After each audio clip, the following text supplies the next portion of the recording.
Well, good evening, everyone. Welcome to the Irish Column for Sunday, the 18th of January 2026. My name is Paul Fitzsimons. I'll be joined shortly by Orla, and Anthony is going to come on as well in a while. So I think Martin will be on as well. We'll know soon enough. But let's get straight into the comments there.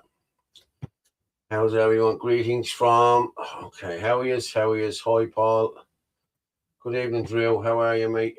How's everyone? Good evening, all. Good evening, Kitsy. Greetings from Waterford. Thank you for tuning in. Hi there, Paul. How are you doing, Vincent? How's things, mate? Anyone see the kids from Wicklowsfield chanting "Free Enoch"? Great to see that. That's from a couple of years back. That's with the Black Paddy fella. Yeah, I definitely seen it. Yeah, but I seen that years ago, and it was great, you know what I mean. But now they're trying to bring in these gender stuff into the school where you have to abide by what the kids want. No. New logo. No. Got some folks in the States sharing the page out as we speak. Fair play. Thanks, Phil. Good man. Was that the students who got suspended? No, I don't think so. I think that was a Debs or something afterwards, or an end of season, whatever. Yeah, fair play, Phil. Good man, Phil. Fair play. Yeah, we're flying up there, 200 there already. We've only kicked off. That's a couple of years back. Yeah, Black Paddy was egging them on. Yeah, fair play. I seen a video today of Noel McConnell as well, calling them out. I was actually there that day. I was watching that happen, you know what I mean? And yeah, they're going to be extinct. They're going to be Barack Obamas everywhere. Yeah. Well, there's not. How are you, Paul? How are you doing, Chris? How's things, buddy? Repost the stream there, people, if you can. I'm just going to put the banners there now. You can watch live on X at Fitzy Dub, at Anthony L. Casey, at Rugamorph 27, and on the Dealer here on YouTube, and at Irish Column YouTube, and Facebook, Paul Fitzsimons. It's going out there now at the minute. That's where it's going. You'll get me on that number there if you want to send in anything. 089 406 5986. Thank you. Angie, hello. How are you, Angie? How are you? Michael John, good evening from Manchester. Good evening, Michael John. I saw that video, Farrah Dougal, yeah. No, Chris, I heard about the 19 kids suspended for toxic masculinity. That was Belfast, I think, yeah. Good evening, all, Paul, Orla, and all, yes. Sunshine, did you all attend the IRL forum? It was absolutely fantastic. Solutions-based and things we can all do now. Okay. Yeah, I didn't go. I was at the farmers protest in Athlone. That's where we were. Good evening, everyone. Good evening, Paul from Dublin 1. How are you, Paul? We gay conservatives are now starting to have a voice. Yes. Gale Force Media, Paul, new logo. Yeah, we've set it up. We've done it all. We have it all sorted now. So that's going to be the new media channel. Yeah, Gale Force Media. I'm going to bring up my good man here now. Hello, Martin. How are you? Mr. Paul Fitzsimons, how are you keeping tonight? I'm good. I'm very good. Yeah, someone was asking there about Gale Force Media. To all the viewers, hello, good evening, and good night to you. Gale Force Media. Wow. That happened fast, didn't it? Didn't it? Yeah, did. Yeah, excellent. So I'm obviously going to plug my own little shtick of it. I put a promo out today, and first show of What Now Irishman goes live tomorrow. It should go out at about 6 o'clock in the morning. 6 o'clock in the morning, yeah. So a very interesting interview. I'll be doing the one-to-one conversations. Paul is going to be doing some mad stuff, a lot of on the ground stuff, a lot of digging, a lot of how do you say it? Exposés, so to speak. Exposés, that's it. Now you have it.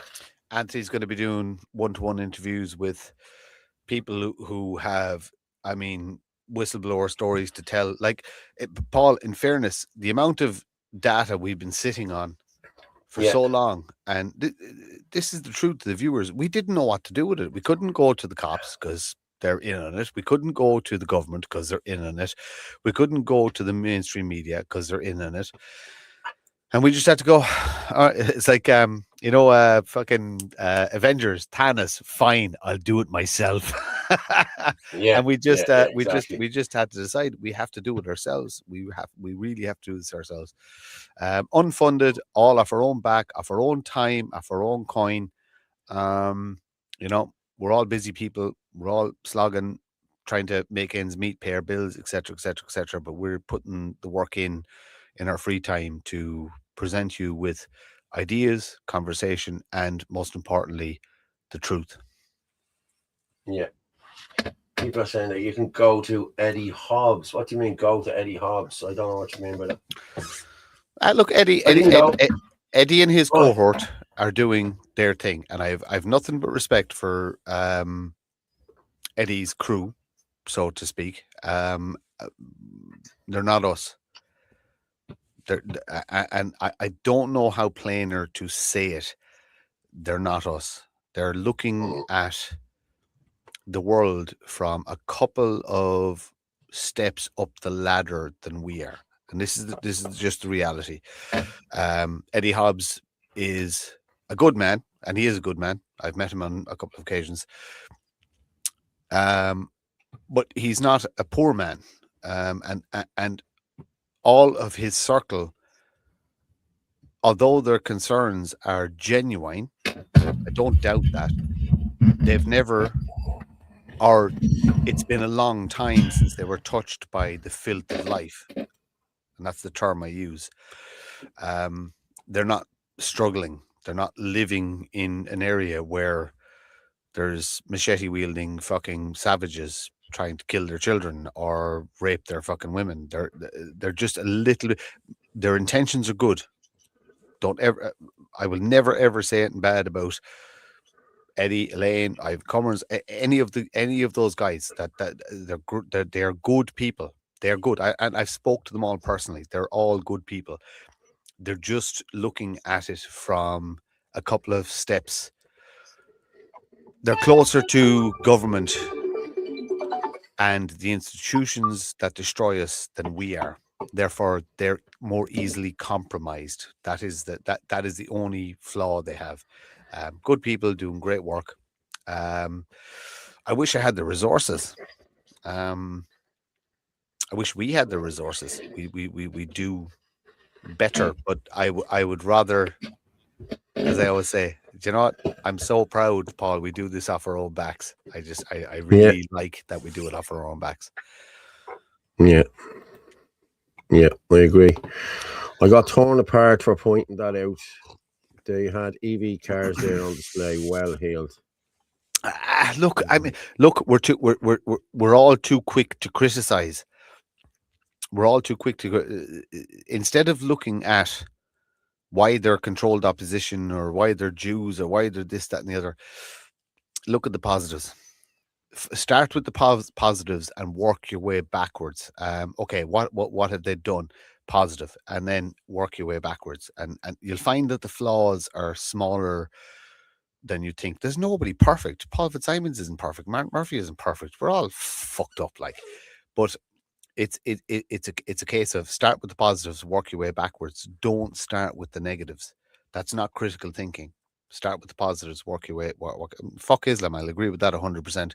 There is no positives in Islam. Fight it with every fiber of your being. Yeah. By the way, Martin, I bought my copy of Vandalising Ireland. Only came today. It is a fantastic read, and actually, the first part of the book is so interesting and so eye-opening. You're going to find the end of the book a little bit boring because you know so much of it already. It brings it up to current times, and you know a lot of stuff. But the first part of the book, the first half of the book, there's like.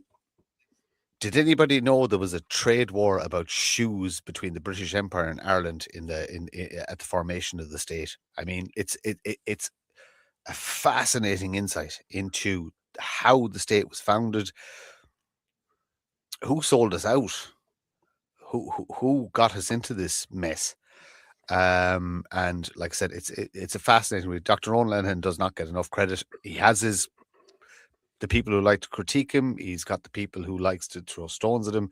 At the end of the day, he put a fantastic piece of literature together that gives the layman a fantastic understanding of how the state was formed and where we are going on our current trajectory. Where's the lovely Orla tonight? I think was it a Ma's year's anniversary mass? Oh, is it? That's a Ma. Yeah, it was today. That can't have been a year. It's happened a year. Yeah, it is. Sure, it was snowing. Do you remember? I was there. Yeah, I was there. It was snowing in Cavan. Yeah, it would have been a year. Yeah. Oh my God. It's mad, isn't it? Oh, yeah, Jesus, fucking God rest her soul. Yeah. Oh, sorry. I actually have a knock on the door. I'm going to turn off the camera for a second. My sandwich just arrived. Go on. I'll talk to you. What I'm going to do, anyway, let me have a look more at this. Urgently required U.S. military intervention and assistance, long overdue. We need to be united. If we stay fractured, nothing will change.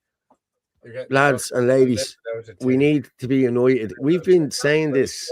Well done, young man. Forever, but people are not listening. You know what I mean? You have two tiers now of who they listen to and who they won't listen to. We're going this on our own because I think it's the only way we can do it, because some of these people can't be trusted, and I don't trust them, and a lot of other people don't trust them. Okay, I'm not saying about all the lads that were there, but there is people there that people don't trust, and they won't get into bed with them. So we do need to be united. We've been asking for it for how long, Martin? How long has Anthony I had a good conversation on forgiveness with an individual last week that's going to go out tomorrow, and the discussion is very frank and very, very open in relation to that. I have people that I am never going to be able to forgive, but they're not the same people that you can't forgive, so to speak. But we still have to work on forgiveness. I've only one individual that I cannot, has caused me so much harm that I cannot forgive it. But this thing of, everybody, you don't have to like a person to work with them. You have to trust them. This is the big thing. You have to trust them. If you want to work with somebody and form actually coherent ideas, policy, society, you have to be able to trust people. You don't, like I said, you don't have to like them, but you have to be able to trust them. Unfortunately, a lot of people have proven themselves to be untrustworthy, mainly because there is a small amount of people who drip poison in everybody's ear. Like, I've heard the rumors about Paul Fitzsimons. I've heard the rumors about me. I've heard the rumors about Anthony Casey. I like, personally, we laugh at them because they're so just ridiculous. But to people who don't know us, they go, oh yeah, that's probably true, because that's coming from a source that they perhaps trust or someone they know or this, that, and the other. The reality is and you know what? It's not the state. It really isn't. It is a little bit, but it's not as much as we think. There's just bad humans out there who get their fucking shits and jollies out of destroying. They claim to be nationalist, but they're not. They're lefties. They've all the traits of the lefty. They say they're a nationalist, but they've got the narcissistic, destructive traits, inability to build, inability to create, only able to destroy. Our movement is riddled with them. And look, I don't mind saying it. And look, if you take offense, you take offense. I don't mind it. We have an IQ problem in nationalism, right? The simple fact of the matter is there are different levels of thought and ability. I put a comment, again, somebody put a comment in about something I said in relation to the government coming after X, and they basically said I'm not the right person for the job because of what I did. And I agreed with them. I'm not the right person for the job. In relation to writing IT policy or social media policy in relation to government, I'm absolutely not the right. I have no expertise in that whatsoever. I should be never let near any such fucking mandate. this is the difference between me, Paul, Anthony, and our current crop of politicians. We have certain skill sets. Paul is an IT background, therefore he could take such a fucking mandate, so to speak. I couldn't.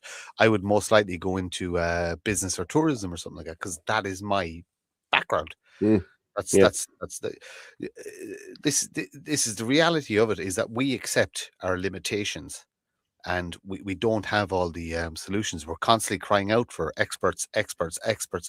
Please come and talk to us. But look,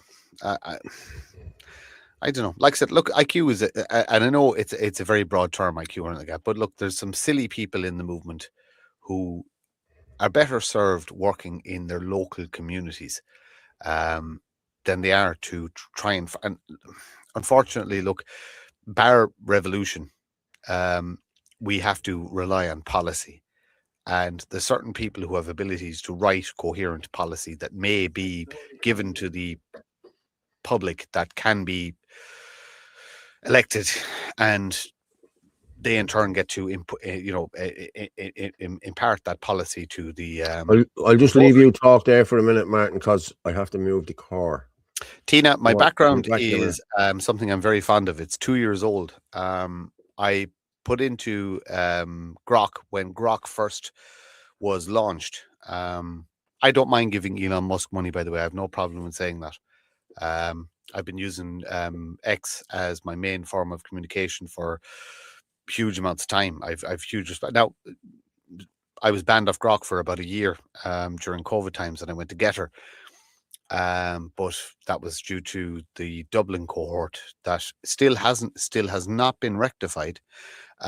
So I put into Grok when it was first launched and was first able to generate pictures. Literally the week it happened, I asked it, tell me how Ireland feels right now. And this is the picture that was generated. And I will never stop using it. And I've built my entire new show around this image. I didn't delve into why it generated this picture, but as a lonely, unvaccinated leper of society, the picture resonated with me. There was all these towers of power, and I was this lonely man walking, and just the green and the moonlight and everything like that. So the picture resonated with me, and I've kept it. And I've actually built a whole show around the concept of What Now Irishman is built around this AI generated image about my emotion at the time. And that's pretty much it. That's where the image came from. It is Grok, 100% Grok generated. I laugh at people who say, "Oh, you're using AI, you're using AI." Stop using the wheel. If you're given tools that make life easier, you have to use them. Of course, you cannot allow them to take over your life, but you have to use them. Of course you do. Like, the reality is, people don't realize this. Okay, I'm only going to give my own personal experience. I don't have a career anymore, but I still work 40 hours per week. I lost my career through my opinions during COVID, but I still owe another human being 40 hours of my time per week, plus the commute. And you can knock it up to about 50 hours per week. And I give that time in return I give my labor in return for money that allows me to do this.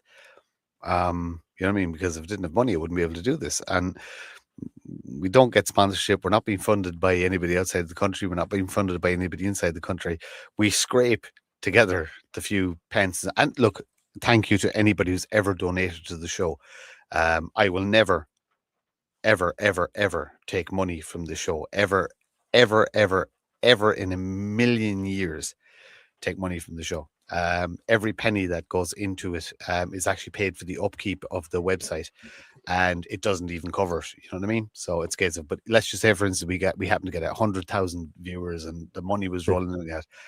I will never take a penny from the Irish column, because it's not my nature. I'm not that way inclined.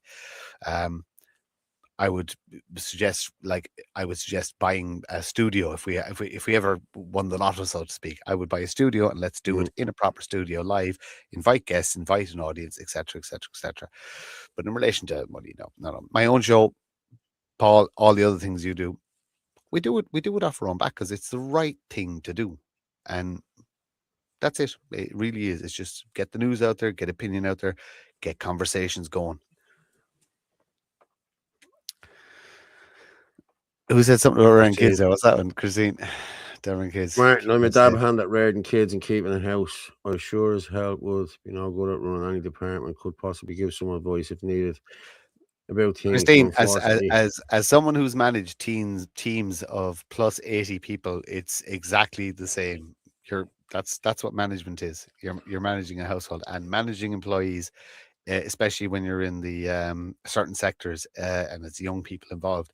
Yeah, it's like running a household with kids. Yeah.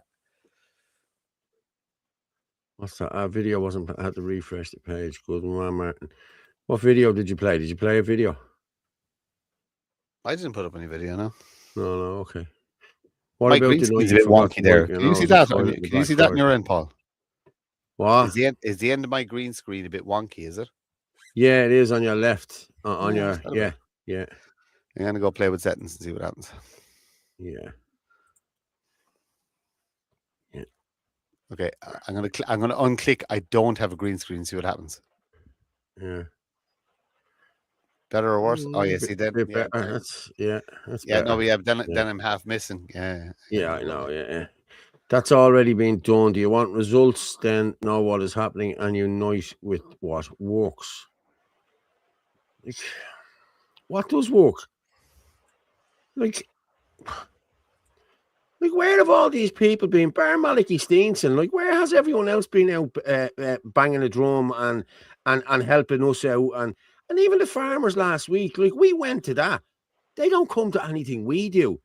Like we're like second. It's No, I'm just not getting into it. Paul, are you up for a conversation about that? Okay, so you were at the farmers' protest and I was at the farmers' protest. Can I tell you what I walked away from after the farm? I took a load of video. I spoke to a few people. I walked away from the farmers' protest realizing how small I was, and also how small our movement was, because there was 20,000 people, and there genuinely was 20,000 people there. 20,000 people I'd never seen before, I'd never met, who had their own vested interest, didn't care about nationalism. They were, and when you go back to our own nationalist protests, the biggest one, similar numbers, you knew so many people, they were all our tribe, so to speak. That wasn't my tribe, yet it's got huge financial impact and economical impact on every citizen in the country, but we're so small, and the population and the country and the government, and it's all so big. So I walked away going from it as like, what are we actually doing? Why do we bother?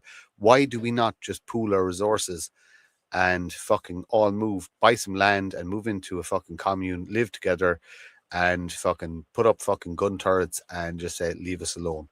Gun turrets. Well, I had a long time. I'd long time to think about it, and because that's the wrong thing to do.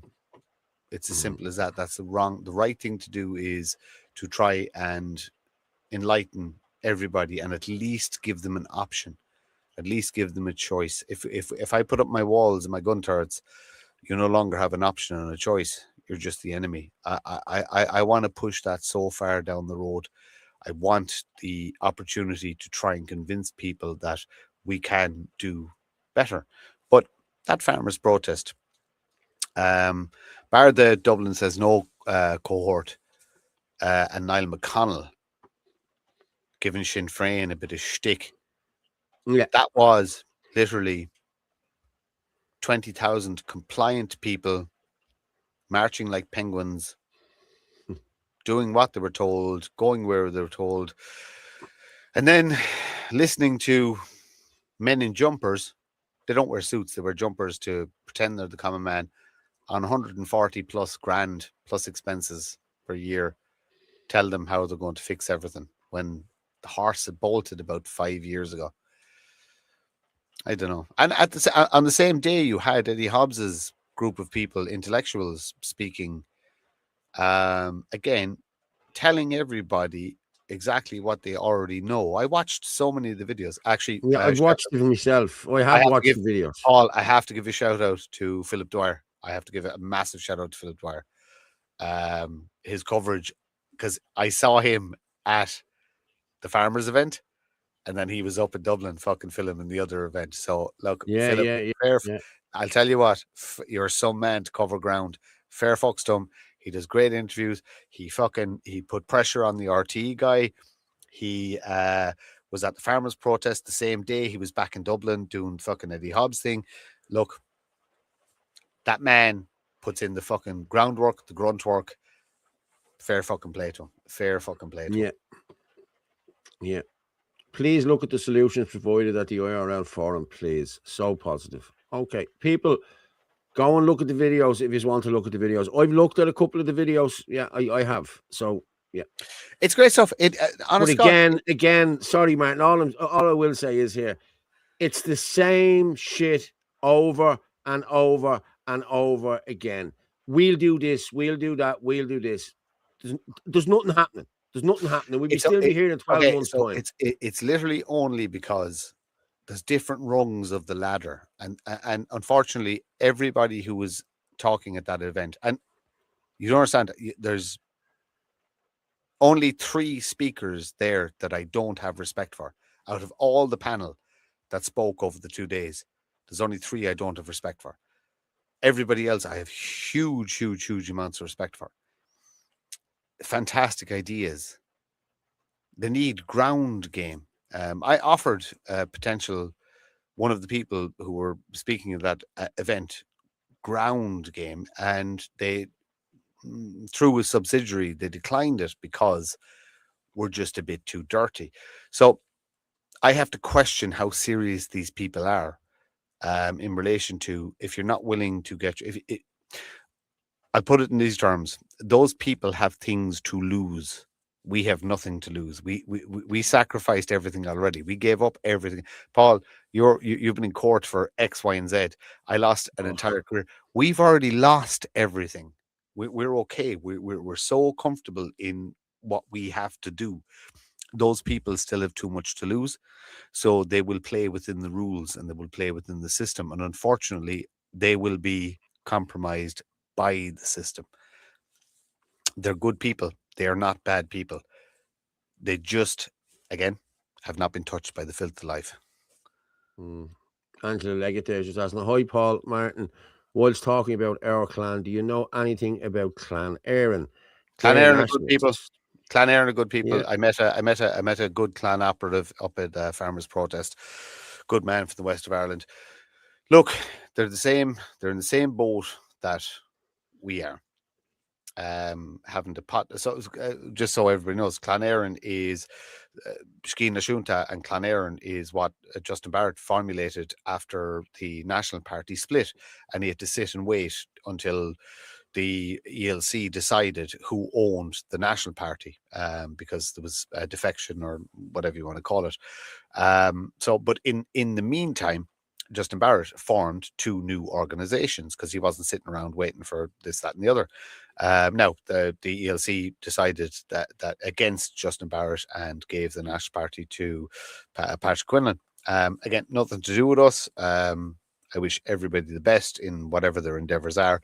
But while Justin was hampered with state interference, he went and set up 2 new organizations. Clan Éireann is a fantastic. Look, this is if you are into National Socialism. I know Justin. I spoke to Justin. He knows I'm not a National Socialist. I see the benefits of some of the policies in the short term, but could never see it as a long-term solution. But he set up Clan Éireann. Clan Éireann is a dynamic group of.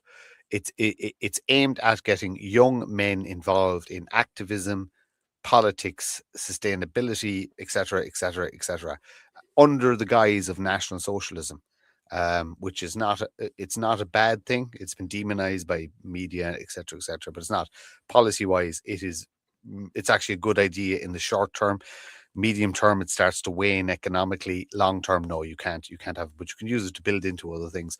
But I like the Clan guys. I know a couple of them. I know a good few of them. Good people, good humans. They just have their ideological approach to how to fix Ireland, and it is National Socialism. It is completely unapologetic. Same as we are, same as Ireland First is. We are completely unapologetic for what we want. We want a 95% Irish population. We said this in our talk up in the Forge last year. We want re-immigration. We want deportation. We want to protect every aspect of our people, our genetics, our culture. We don't mind people coming here on holidays. We want people to come here on holidays. We want people to experience our culture. If we want to experience other cultures, we will go on holidays ourselves and visit all the other beautiful countries around the world. We do not want other cultures imported into ours. We are Christian. We are anti-Islam, and so anti-Islam to the point where, when the time comes, we will invoke crusades if necessary, and we will. Tina's just asking there, what is National Socialism or Nationalism Socialism? National Socialism. Okay, I'm not going to say the word. I'm thinking you need to stick it into the Google machine, and actually not the Google machine. Use Grok. So National Socialism is the policy that Adolf Hitler would have operated under. Now, he inherited the party. The concept of National Socialism existed. It was actually, believe it or not, it's actually a workers' party. It was a workers' party that was formed in Germany after the First World War, because the German economy was completely destroyed after the First World War, and they had sanctions, etc., etc., etc., and hyperinflation and this and the other. And through that, the same way as people before profit came to prominence through pretending to be for the people through the last economic collapse, National Socialism did something similar. Now, there isn't a huge amount of difference between National Socialism and communism. Now, and the National Socialists will go mad when I say that, but Anna Rand is a fantastic quote. It's two gangs fighting over the same territory. The huge difference is National Socialism works. Communism leads to death. It's as simple as that. 60 million people in Russia, and they claim that whatever the Nazis are supposed to have done. I doubt it. But National Socialism, as I said, in the short term can work. You nationalize all of your industry to protect from global entities. Now, it doesn't work the same way as it did in the 40s because the economy is so much global. But as long as you are basically telling every foreign direct investor that you can do business here as long as we're winning, and the Irish people are winning, then it's absolutely fantastic. You invest in upskilling your people, you invest in industry, you invest in... We're kind of scuppered in the sense we don't have a huge amount of natural resources. We have some, but not a huge amount of natural resources. So heavy production will be hard. But you basically put... I have an idea in relation to building a military, a navy, to do all our apprenticeships through. But...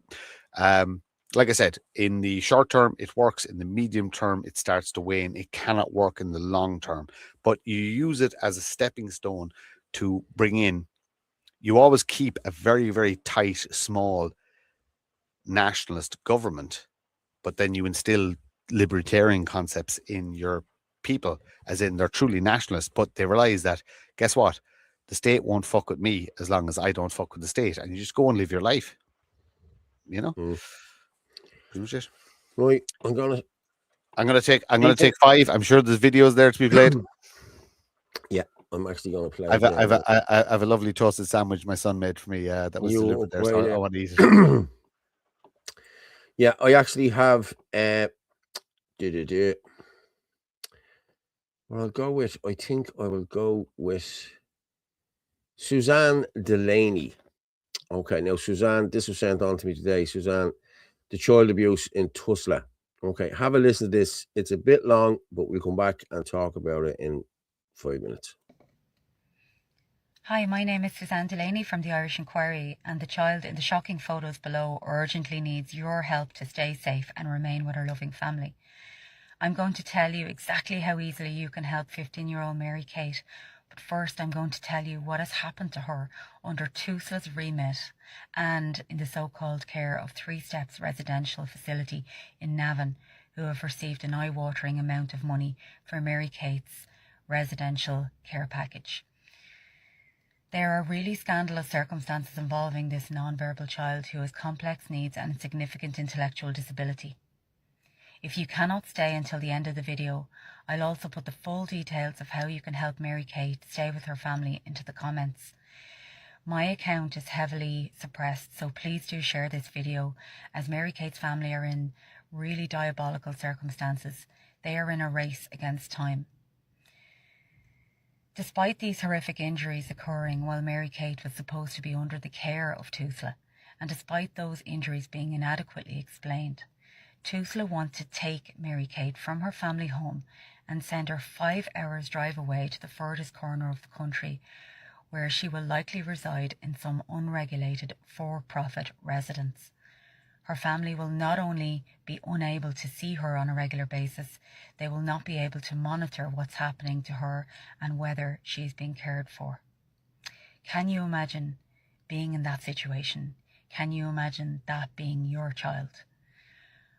Her family have massive and legitimate concerns, considering the previous so-called care facility never even called an ambulance for Mary Kate, despite injuries so serious that 14 stitches and surgery were required, and it was discovered that the child had a hematoma and a brain bleed. Furthermore, her loving and dedicated mother discovered her child had been subjected to a waxing on her private parts. Mary Kate also now does not want her mother washing her in that area, leading her mother to have grave concerns about what Mary Kate may have experienced. Again, no plausible explanation was ever given. In fact, when challenged, the care home asked Mary Kate's mother if her own husband had been Garda vetted. Additionally, Mary Jane, who is Mary Kate's mother, noticed Mary Kate had extreme knots in her hair and period-stained clothes. She also discovered food was being controlled in a manner that was detrimental to Mary Kate's well-being. At one point, Mary Kate was receiving adequate care, but much of that changed when staff were replaced with cheaper and unqualified foreign labour. Some staff do not even have basic restraint training necessary to help a child in the event that that child might injure themselves. This type of training only takes a couple of days. In any case, Mary Kate's mother says that her child did not have a history of serious self-injuring type behaviour prior to the severe injuries that Mary Kate suffered. Therefore, the explanation that Mary Kate injured herself does not seem plausible. As a result of what I've outlined here, Mary Kate's mother decided to investigate what happened to her child, and she then discovered there are many, many other parents who allege their children were at the very least neglected by the same care provider. Mary Kate's mother alleges some of these children ended up in hospital with severe malnourishment, needing to be fed through tubes, and some also allegedly needed surgery after sustaining head injuries that are very similar to Mary Kate's. The owner and director of Three Steps in Navan is Cathal McAuliffe, and he actually has a video on YouTube whereby he talks about how chronic neglect impacts the developing brain. I kid you not. Mary Kate's mother reached out to some staff and management, and she says some of them did disclose that children were locked in safety harnesses for several hours a day in an apparently highly inhumane attempt to not have to look after them properly. Also, Mary Kate's mother says that they disclosed that one-on-one care was not being given, despite Three Steps receiving more than adequate funding from TUSLA for that. In some cases, 2-to-1 care is required for a child, and that was not being given either. This particular care provider is receiving around €500,000 a year per child from TUSLA, or at least that's what they were receiving for Mary Kate. Yet despite this, some staff report they've had to take care of up to 3 residents alone, in spite of extremely complex care needs and attention needs that each resident requires. Now, it's important to add that Mary Kate was never taken from her mother. This care package was voluntarily accepted initially in order to help Mary Kate with her profound needs. TUSLA, of course, wanted the child's mother to permanently hand over all rights to TUSLA, but she quite rightly refused and stood her ground. It is my view that this is done in order to fill beds in these for-profit homes, some of which are unregulated and several of which have been found to be falsifying background checks on staff, although Three Steps in Navan was not one of those. Please bear in mind that TUSLA is also sending these children to the UK in many cases. One unregulated care home in Scotland is receiving $1.3 million a year for one child. This state is welcoming the whole world while sending away our most vulnerable to care companies who nobody really knows anything about. Where's the safeguarding, and what is to stop TUSLA sending Mary Kate to the UK at some point? Despite all I have told you here, and despite the abysmally inadequate explanations regarding Mary Kate's injuries, etc., TUSLA revoked Mary Kate's care package funding when her mother raised concerns. The child currently lives with her family and her mother wishes to keep it that way, but she's using her own money to pay for qualified staff, and that money is running out. That's where we come in. Her mother has set up a GoFundMe, and the details are in the comments. Please note this GoFundMe is not set up by me or the Irish Inquiry, but please donate if you can. Also, please share the GoFundMe and/or this video as well. Additionally, the child's family do bucket collections each week in their hometown. But if you or anyone you know would be willing to shake a bucket in your hometown for this worthy cause, then please PM me your details and I'll pass those details on to Mary Jane. If I don't follow you, I won't see your private message, so please follow me and then type the word follow in a comment. I will then follow you so you can PM me your contact details. Please help keep Mary Kate with her family. Can you imagine the worry that her family is going through, knowing that TUSLA will use their endless funds and legal teams to forcibly remove Mary Kate without her family's consent, in the event that the child's family cannot afford the care that Mary Kate requires? Mary Kate's mother, Mary Jane, has told me her story in her own words in a very long conversation, and we at the Irish Inquiry will hopefully be interviewing her soon. And she is also due to appear in Callum Smiles' TUSLA documentary as she continues her relentless battle for justice for her beloved daughter, who deserves and deserved to be treated with kindness, respect and humanity. Watch this space, and in the meantime, please help in whatever way you can. Thanks. Fair play to Suzanne there. I'll bring you back up there.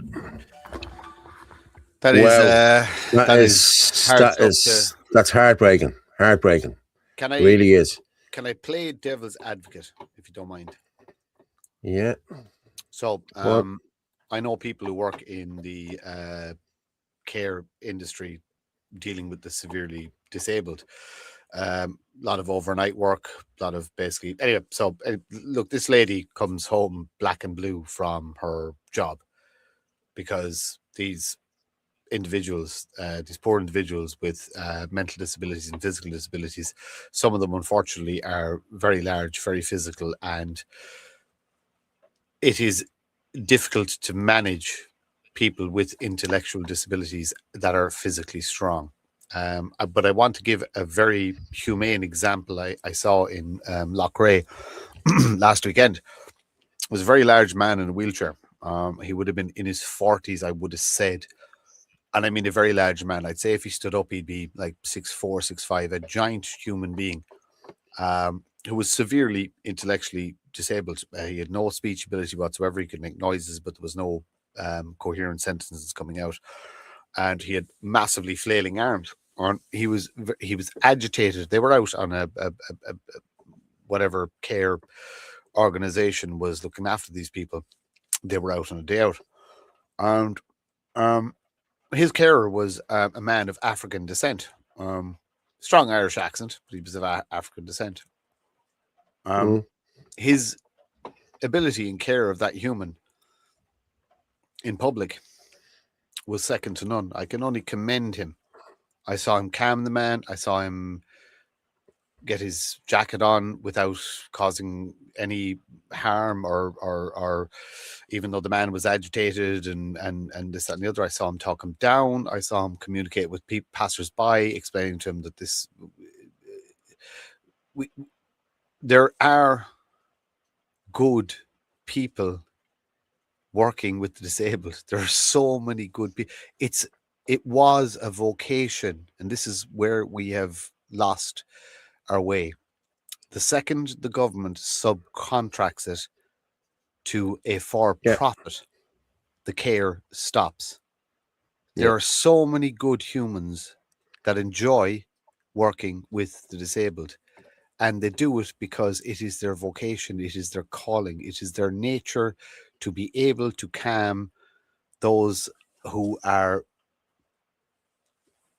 uncalmable, you could almost say. You know what I mean? They just have and it was fascinating to see, because I had to check my own fucking bias, because I was looking at this guy going, there's another fucking African fucking cunt now milking the system. I saw that man operate. Irish accent, he's second generation. I saw him operate and I went, fuck me, there's a professional. There's a professional who knows what he's doing. And he wasn't a big man either. The guy was knocking shit over from his wheelchair. He was just a very large man with long reach, agitated, and but just to see this guy work around him, it checked my own bias, and to actually go, do you know what? No, yeah, there's just people with vocations who have the ability to do this work. I couldn't do that work. I only have respect for these people. But the second you give it, the government subcontracts it out to a for-profit organization, care goes out the window. And this is the problem. It's not the individuals we need to be blaming. It is the government for subcontracting out the care of our most vulnerable. The measure of a state and the measure of a country is how it treats its most vulnerable. And the state is subcontracting it out for profit. Simple as that. Yeah, I'm just going to put in the GoFundMe there into the comments there. I'll just put it in there. That's for the Mary Kate. Help protect Mary Kate. Oh, brilliant. Excellent. They've $6.5 grand raised of... good stuff. I'm at the putting it in there. Yeah, so fair play to them. I'm just going to share it here just so people can I think there was a lot of confusion about that girl and the pictures, because a lot of people were putting out those pictures saying that was the girl that was attacked in no, City West. It wasn't. No. But there was it's a completely different story. Yeah. But there it is there, Mary Kate. These are the images of institutional abuse in Ireland. This is Mary Kate. She's 15 years old, diagnosed non-verbal autism with a severe intellectual disability. Paul? During the video, Suzanne said that her pubic area was shaved. Yeah. Whereas I want to know the investigation that agree. That not fucking normal. That's there's something not right there, guys, and everybody needs to kick up a bit of stink about. Clip that little bit out of fucking Suzanne's video, stick it up in your own private channel, kick up a bit of stink about that, because I think the paedophile network in Ireland is fucking. We know it's big, rampant. Think way worse than we think than we think it is. Yeah. Fuck me. John Flynn just said that they're killing old people in hospitals too. Yeah, they are. The Books did a great video last week. The only thing about the Books videos is that they're just too long. You know what I mean? They're just 11, 12 minutes. Like, people get bored after about 5 minutes with them, you know, unless they're engrossed. But they reckon this is a land grab. You know what I mean? They're killing off old people. Paul, It's always Mm. been a land grab. Yeah. We've been dealing with this land grab for fucking near 1,000 years now. It Mm. is a fucking land grab. It's always been a land grab. Yeah. State-sponsored trafficking. That's exactly Yeah. what it is. We know. Look, we know it is. We're actually going to do some fairly dangerous and serious pieces on people trafficking. Upcoming, yeah, it's hairy stuff. We're going to put ourselves in the line of fire. Cops are involved. State is involved. Someone just started putting in Barbara. It seems to be turning into the Martin show because every time I click on, he's talking. I Oh, will apologize. I do talk too much, and I know I do. But Paul Fitzsimons is a big grown-up man, and so is Orla, and they're more than capable of telling me to shut up and moving on or whatever. Exactly. Yeah. No, but I do. I look. right I would say no. I'll say look, I've no problem with that, Barbara. I do talk too much. I know. But if that's my worst flaw, if that's my worst flaw, I'm pretty okay with myself. I'm gonna move on here now, and I'm gonna play a video from one of our friends, Liam the Butler, and this is a good video. This is explaining to you all about Grok and about why they're trying to shut down X because of the free speech. So let's just play this, and we'll come back and talk about it. Have you noticed a sudden moral panic in Ireland lately? If you listen to certain politicians and media outlets, you think the greatest threat to our society isn't the housing crisis or the cost of living, but a social media platform and its AI chatbot.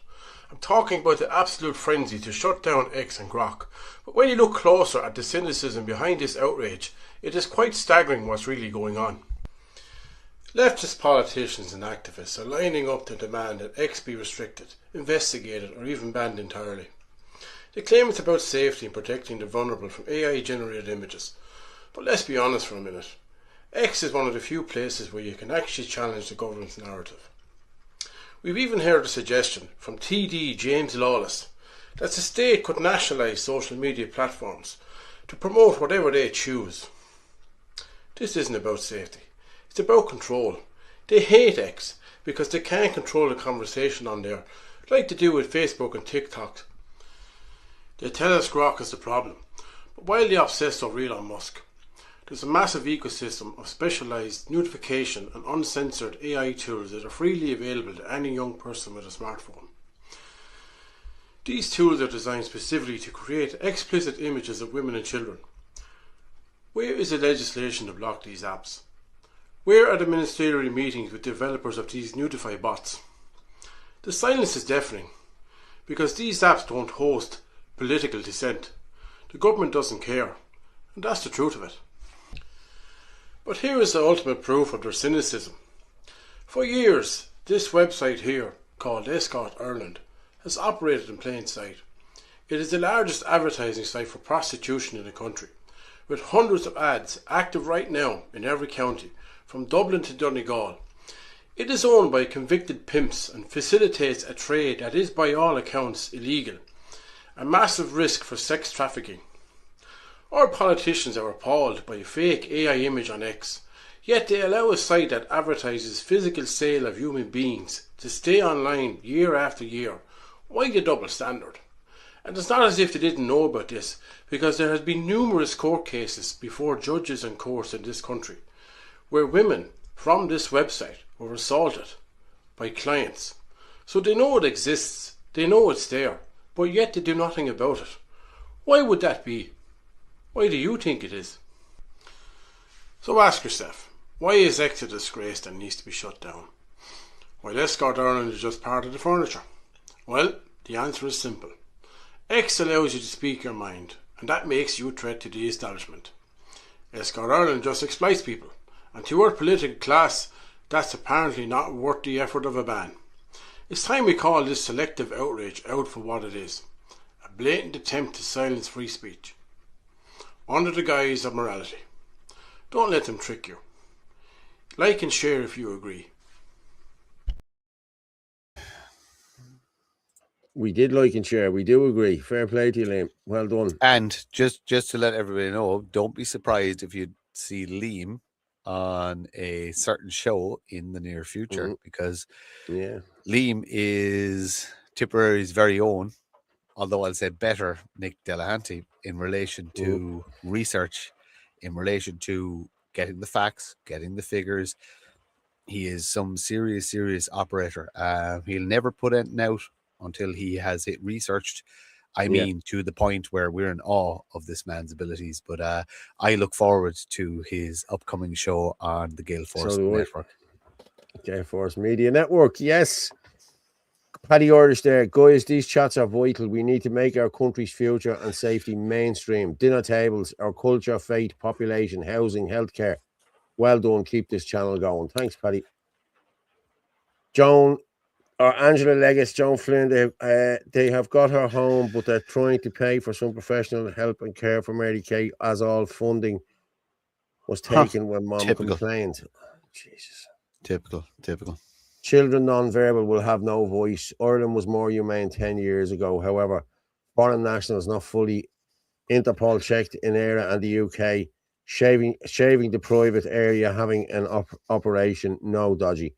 It is dodgy. It is dodgy, and we do need to kick up about this. This needs to be investigated, like, you know. I saw Anthony did a video regarding Escort Ireland. Yes, well, he did. In fairness, let's give Grip Media a shout out as well, because Grip did push the story. But look, I'm going to tell you, Escort Ireland, Visa Street, Locanto, that's just three of the top. If you type it in, because we've done our research, there are numerous websites offering prostitution in Ireland. There always has been. Since the age of the internet, there always has been. But the reality is that the fake outrage about AI generated X, Y, and Z, when there's blatant, open prostitution and people trafficking happening, and the cops are either being paid off or choosing to turn a blind eye to it because there's too much hassle or too much work. I doubt there's too much hassle or too much work. I think it's somebody's getting their palms greased somewhere along the line. But look, the simple fact of the matter is, you go onto those websites, and we've took screenshots and we've put them out there. There ain't no Irish girls in it. No, that's people trafficking, guys. That's what it exactly what it is, guys. And this has been going on donkey's years here in this country. Donkey's years, over 25 years. I'm telling you now. Well, since the age of but even before the internet, those adverts were there at the back of magazines and stuff like that. You know what I mean? And there was cards left in phone boxes and stuff like that. Look, prostitution has always existed. It is what it is. The joke that it's the oldest trade in the world. I'm not. I don't have an issue with an individual profiteering from whatever way they can profiteer from as an individual. I have a problem with pimps. I have a problem with organized crime. I have a problem with drug dealing. I have a problem with coercion. I have a problem with forced control. I have, is bad behind every prostitute is a bad man. It's as simple as that. That is the reality of fucking life. And I don't want those bad men getting rich in my country. I want those bad men removed from my country. Simple as. Yeah, I agree. Let's just have a look there. Fionnuala, it's disgusting. It is disgusting. Share this. Yeah, keep sharing it out. Apart from usury, Martin. Yeah. So let's talk about it. Why does prostitution exist? Prostitution, it's the same as why does child pornography exist? Why there's always going to be fucking sick, depraved individuals that fucking harm children, right? That is a reality of life, and we have to root them out, and we have to imprison them or execute them or do whatever we need to do. But why does people trafficking and prostitution exist? It exists because there's customers. Okay. And as long as there's customers and there's money to be made, so it's about time we start embarrassing the customers. So I made a suggestion, and any person who's willing to spend some time can deal with prostitution in their own town. You quite simply go onto the website and you book an appointment. And that may seem unsavory, but if you book that appointment, you will get the address. If you get the address, you will be able to sit with your camera up the street from that and watch all the comings and goings of that address. And you may get lucky and catch a prominent member of the community. And then you put that out there. You put that out there and say, this prominent member of the community is engaged in soliciting prostitution, encouraging, funding criminal activity, funding people trafficking, funding drugs, funding X, Y, and Z. Y'all, everybody has to. I can't believe I said y'all.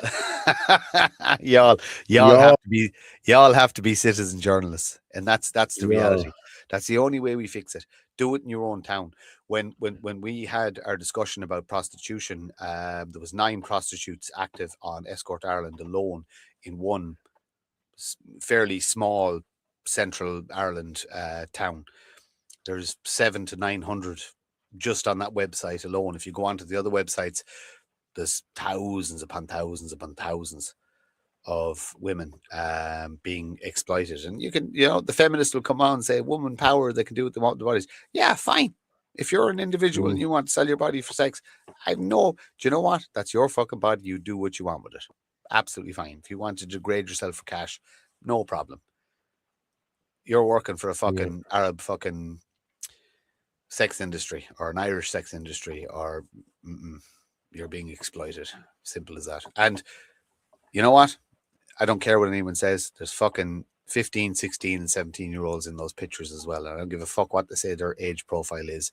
There's fucking people who are not old enough to consent there. So, yeah. Shame on you if you use those services.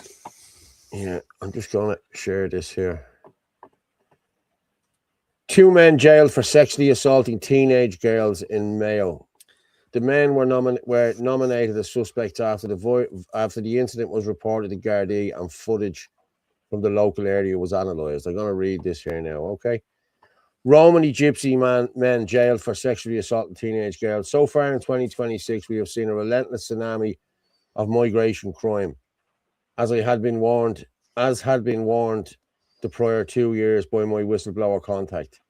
Rudolph McCula of Glenard, Ballahadreen, Roscommon, pleaded guilty to sexually assaulting one of the girls on March 28, 2023.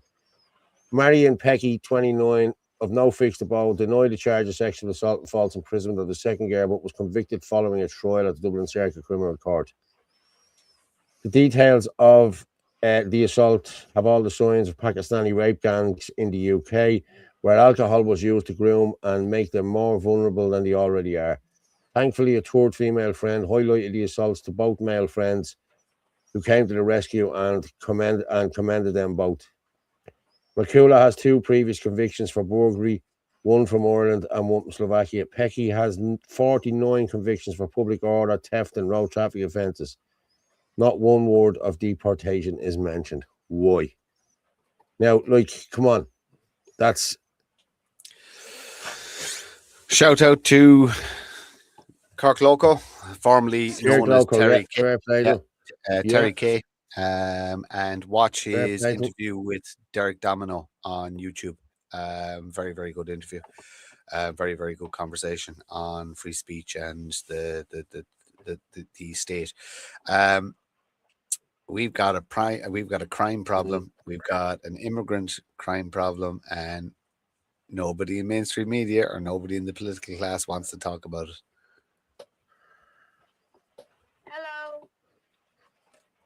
Hello. That's Kira. That's Kira that are ringing me while I'm after being there. That's the phone. Throw me up. I can rant for hours, Paul. You don't need...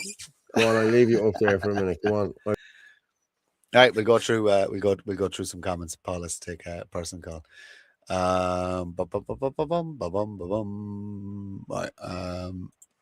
Yes, they are an evil entity. Most government organizations are evil entities, unfortunately. Yeah, what was done to that child? Absolutely.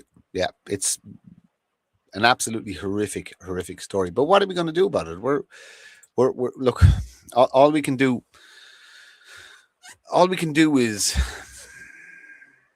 everyone's an individual. You're only one human, so you're limited in what you can actually achieve. As a human, I can only do so much. I owe 40 hours of my week to somebody else to fund me being able to do this. What you can do, I've given you ideas. If you want to deal with prostitution in your town, book an appointment, find the location, sit and watch video.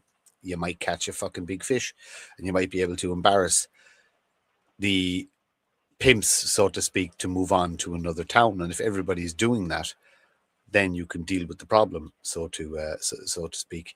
In relation to drugs, dangerous game, people. Anybody taking on the challenge, and I do. It is a dangerous game. You're going to come up against some very, very, very bad people. But again, it's the same tactics. You need to sit in your car and you need to watch the comings and goings. You need to find out the locations of where these people. Now, every single thing you do, you must inform in Garda Síochána that you are doing this and you're going to do this and you're not going to stop doing this. And every single day you need to put that information that you've got, the pictures, the videos, you must hand it into your local Garda station. You might be able to embarrass them into doing something, or there probably is some good fucking people in there who know what their job is and that it's wrong, and they might be able to push back against the system a little bit. Joe Rogan has this thing that everybody should have a podcast. Everybody should have a podcast. But also everybody should be a citizen journalist. The whole concept of Shin Ladina, take responsibility for your own neck of the woods. Mind your own people. Be the investigative journalist. You know, put yourself in harm's way. You're going to have to. You know, I at this stage I laugh at the death threats. It's kind of a case of if somebody does decide to kill me, I'll never know about it. A genuine person is never going to fucking tell you or send you a message or a dead man or anything like that. So it's laughable at this stage. But in relation to your own community, you must take the stance that Philip Dwyer takes. You must take the stance that Paul Fitzsimons takes. You must take, or you could, you know what? If you don't want to deal with the seedy, then do what Orla Donoghue is doing. Promote local businesses. Get your phone out. Go and talk to your local businesses, your local butchers, your local whoever, and do interviews. Orla is one person. She's covering a huge amount of the country. Do it in your area. If you're living in fucking Mayo, Sligo, Roscommon, Kerry, Cork, Waterford, go and do what Orla's doing. Start promoting Irish businesses. You know what I mean? Start making sure that people are putting their few euros into these businesses as opposed to the vape shops and the barbers and this, that, and the other. As an individual, you can do this. There's fucking just shy of 1,000 people watching here now.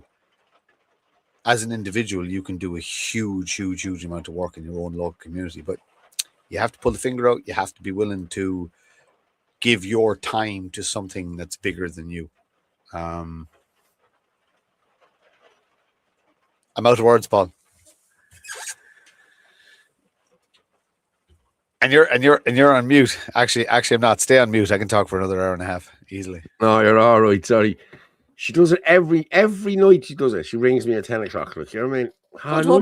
She's right too. Yeah, she's right too. And you're right to answer. And guess what? There's things that are important in life and there's things that are not, and that's important. We have a gobshite in there again tonight. Cheerio. Who's that? Oh, let me see. Don't block me out. I want to. Gone. Colin Forsex W4D. What was he putting in? I missed it. I didn't see. Just bullshit. Could there were a few people in Galway City to lend a hand of a lovely new to the neighbourhood person that isn't moving, unfortunately. What do you mean isn't moving? As in, just can't help yourself yet. I know. Thing. Non-UK. Well worth listening. Live feed tonight exposes how the MPs covered up abuse of young girls. Look, listen. As long as Starmer is in power and the people who are managing him are making him do what he's quite happy to do because he's a communist sick fuck. The UK is lost. They need revolution fucking sooner than we do. They have to topple that government, and they have to. You know what they have to do? They have to demolish the square mile. So anybody from the UK that's listening, you have to demolish the square mile. You have to level it. That entire entity can no longer exist, and that's the only way that you save your country. Demolish that square mile. What's this? I'm sorry, I missed the funny. I'm sorry, I missed the funny comments. I want to know what Colin 464WD was. Just bullshit. I'm just getting a message in there now. Reports indicate Iran state TV, IRIB channels via Badr satellite were hacked on January 18, 2026, broadcasting protest footage and Reza Pahlavi urging demonstrations and military support for protesters, confirmed by opposition media linked to Irani International, but not by major outlets like Reuters, BBC, or CNN or any of them. No group has claimed responsibility. Detail. So they got it out. He's taken over and broadcast the footage out around the world. Fair play to them. Okay, so let's talk about the Middle East and all of the Arab Springs, so to speak, in our history. Every single one of them were CIA deep state funded by the states. Yeah. Not Trump's administration. The deep state has existed since after the Second World War. And every administration has to. But, you know, when the president is sworn in, he has to go and meet his bosses, like, you know, that's the reality of politics. It's the same as Micheál Martin. When Micheál Martin or Simon Harris takes the reins, they go meet their bosses. It's only after they're actually inaugurated, so to speak, you go meet who you answer to. And you're told what's what, and this is the reality. In fairness, there's a couple of guys pushing back against it in the world. Not that many, but a few. But yeah, fucking. If you don't think that fucking private corporate enterprises funding the deep state are not funding the rising in Iran, the Iranian regime has nothing to do with me because it's the other fucking side of the world and I just don't care. I've got my own fucking problems at home to solve, but it's just another distraction. It was Venezuela and Palestine and Ukraine, and before that it was COVID, and it's just look over here, look over here, look over thing, here. Another, yeah. Keep you distracted. And focus. And meanwhile, everybody has been drafted into this pension thing. Have you seen this? I was talking to my niece yesterday. She got a wage slip. Oh well, she got a wage slip, and maybe I think it's only 39 quid or something. I don't know what it is, like, you know what I mean? But like, even still. And she said, "What's that all about?" I said, "There's no pension fund here, hon, anymore." I said, "That's the problem." I said, "They want you back and everything." Yeah, I'm not in it. Yeah, there's a document I can send you. I never will be in it. Yeah, Sunshine. There is a document I can send you on how to become a counsellor, written for immigrants. Would you believe? But has everything in it. I can make it available to everyone. Where I've seen it. I've seen it. Yeah. It's but you send it to me there. 089 406 5986, and I'll throw it up there. You have to remember Fine Gael, when they were in politics, when they were actually the dominant force in Irish politics, they were using the Democrat playbook in America, and the Democrat playbook was import the vote, and Fine Gael is essentially importing the vote. That's what they did, and Fianna Fáil realized we can stay in power with Fine Gael, using the import the vote. But it's literally a play-by-play of the Democrat operational handbook. But look there exactly. Focus on Ireland. Forget about Iran. Forget about Palestine. Forget about the Jews. Forget about. I know they're all an influence. Well, not Iran or the Palestinians, but I know there's Jewish influence. But forget about it. Focus on what we can do. Some problems are too big for the individual to take on. Take on the fight in your local community. Like I said, we're going to go after fucking people trafficking big time. In certain locations where we physically are, but we're fucking across Ireland First, across Shinadina, across this and the other. We're a handful of people out of a population of fucking 5+ million. You know, Yeah. We can only and you see, I have no guilt whatsoever. I know I'm fucking doing what I can. I know Paul Fitzsimons is doing his can. I know Anthony Casey is doing the work of two men. You know, I've no qualms about it, but You as an individual, you have to take responsibility for your own area. Do your own work. Do your own research. Do what I said. Book the fucking appointment. Find the location. Give the information to the guards. Tell the guards there's prostitution operating out of this fucking area. And that's it. Walk away. You've your job done. If it's still there in 2 weeks' time, go back to the guards again. Then contact your local radio station and say, I would like to talk about the fact that I've been to the guards twice over fucking prostitution in my area and nothing's been done about it. See, will they let you on? Have a chat about it. You have to become an activist. You have to become a citizen journalist. You have to become a politician. You have to become all the things you don't want to become. But if you want to win this thing, individual responsibility, you know? Yeah, I agree. Paul, I sent you a few bits on WhatsApp. Yeah, I'm looking through them there now. I look through them. Trump is part of the cabal. He is showing his hand now. I really don't care about any of it. Yeah. It's here and this country. Yeah, we need to sort this space. Trump went and kissed the wall and he's doing this, that, and the other, blah, blah, blah, blah, blah. Doesn't matter. As a small island nation off the west of Europe, we need allies. Simple as that. America has always been one of our closest allies. So you need to keep trade relations open. I would like the same relationship Ireland has with America. I'd like to have the same relationship with Russia. And I would actually like Ireland to be the neutral table. I want to be truly a neutral country and the table where all of the global superpowers come and sit. And we do not protest. Unbiased, we allow world powers to negotiate their differences on our sovereign soil to our benefit. Yeah. That's what I see Ireland. I see Ireland as the most beautiful, neutral table for global powers to have conversations. And that's it. And the righties and the lefties cannot protest. Just let these people sit down and have their negotiations. Some things are bigger than us. But we can benefit from being a genuine neutral player because I want Russia as a friend. I want America as a friend. I want China as a friend. I want all nations as a friend. I don't want you fucking living here. Ever. I just want my people to benefit from services we can provide.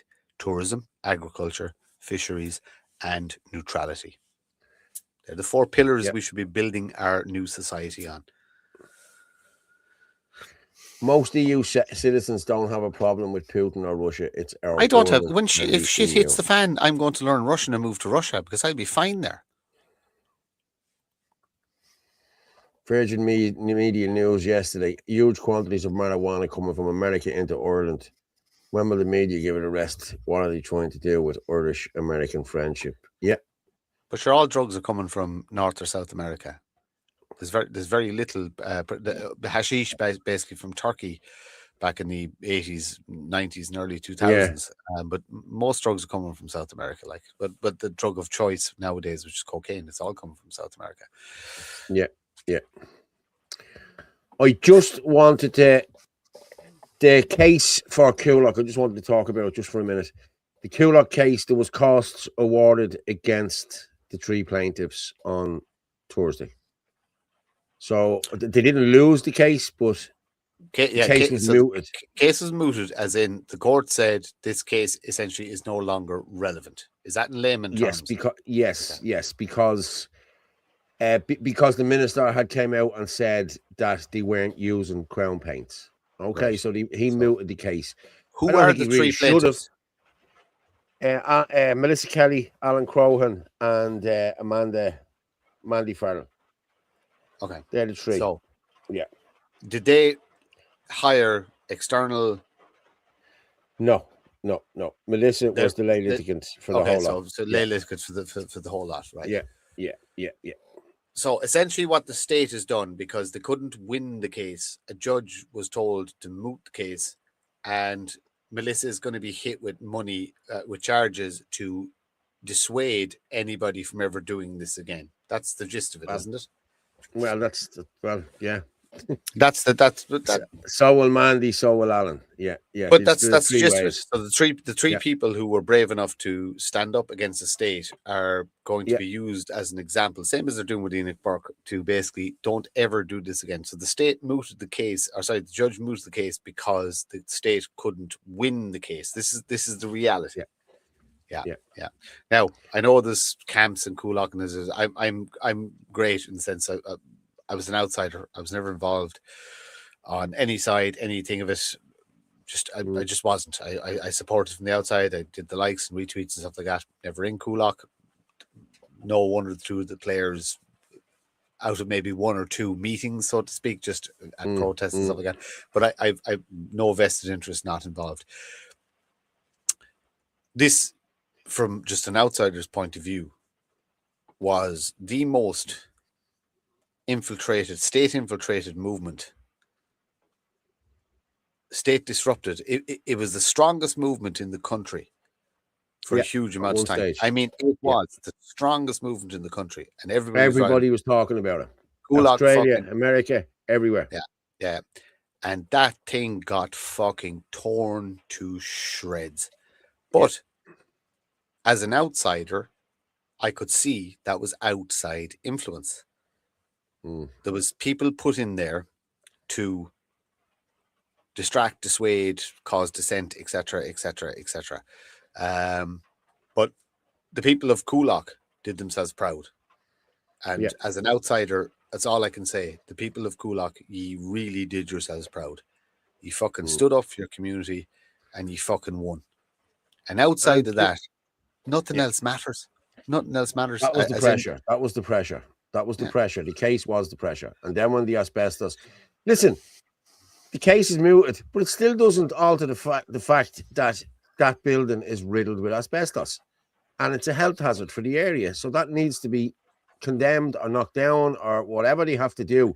Well, the owner... be left there. No. The owner of the building who was trying to sell it to IPAS is responsible for removing that asbestos. And you know what?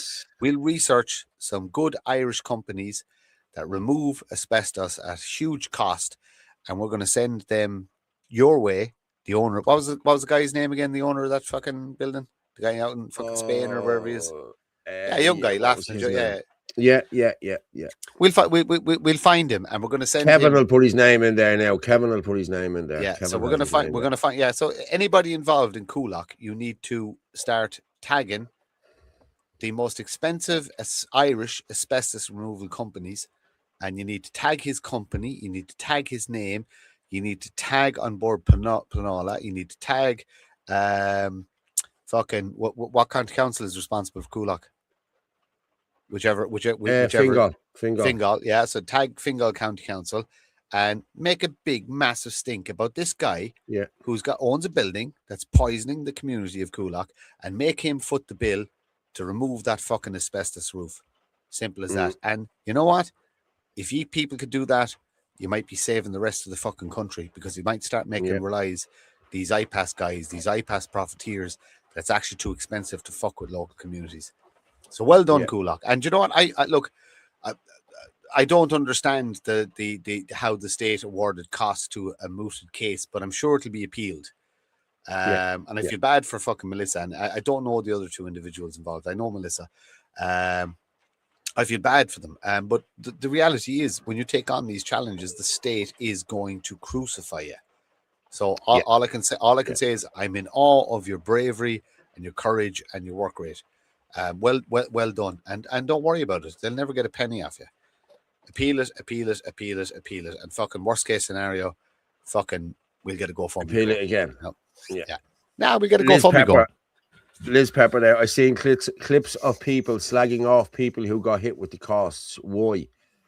Because we're human. I don't know either. I'm going to be honest. I was actually disgusted at it myself. But hey, listen, I'm not even going to entertain it. I'm not even going to talk about it. Look, it's humanity. It's humanity. People are small-minded sometimes, you know. But look, anybody who takes on the state, I tip my hat to. Fair folks, yeah. But there's always a risk of that. And like I said, they can appeal the costs, I believe, and when the international case is brought on the basis of the Aarhus Convention, which it is it will look very bad on the Irish Excellent. courts. Yeah, Excellent. Yeah. Excellent. That's good news. That's good news. it all goes to seriously, Germany. But seriously, people of Coolock, The now Howards your of Malahide. now your campaign should move to removing that asbestos roof at no cost to the Irish taxpayer. I want an Irish company to get rich from a bad human who is trying to put dangerous individuals into your community. I want him to foot the bill for removing that asbestos roof, but I can't do that. People of Coolock, ye have to do that.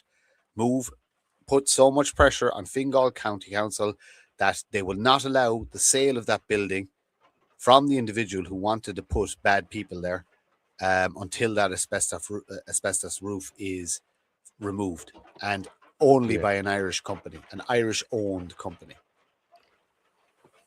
Yeah. I don't think we have any Irish-owned companies that do that. I think they're German. It's too much for German ones, I know. That's. Are you serious? Yeah, I think so. We have so many asbestos roofs. There's surely an Irish company. Hey, I'll tell you what. Any young fella who's got a fucking degree in environment and asbestos removal, there's your fucking opportunity to make a fucking a mint for yourself. One project, get some help, get some support, get some bodies in, get some expertise in. There's your company startup, and one greedy prick needs to suffer. Yeah, the owner of that building who wanted to put savages into a fucking Dublin community needs to pay, and he needs to pay through the nose. And I have no problem in saying that. And I want Liz Pepper's just saying that these people should be applauded, not ridiculed. Everything that is wrong with the movement, with traders turning on their own.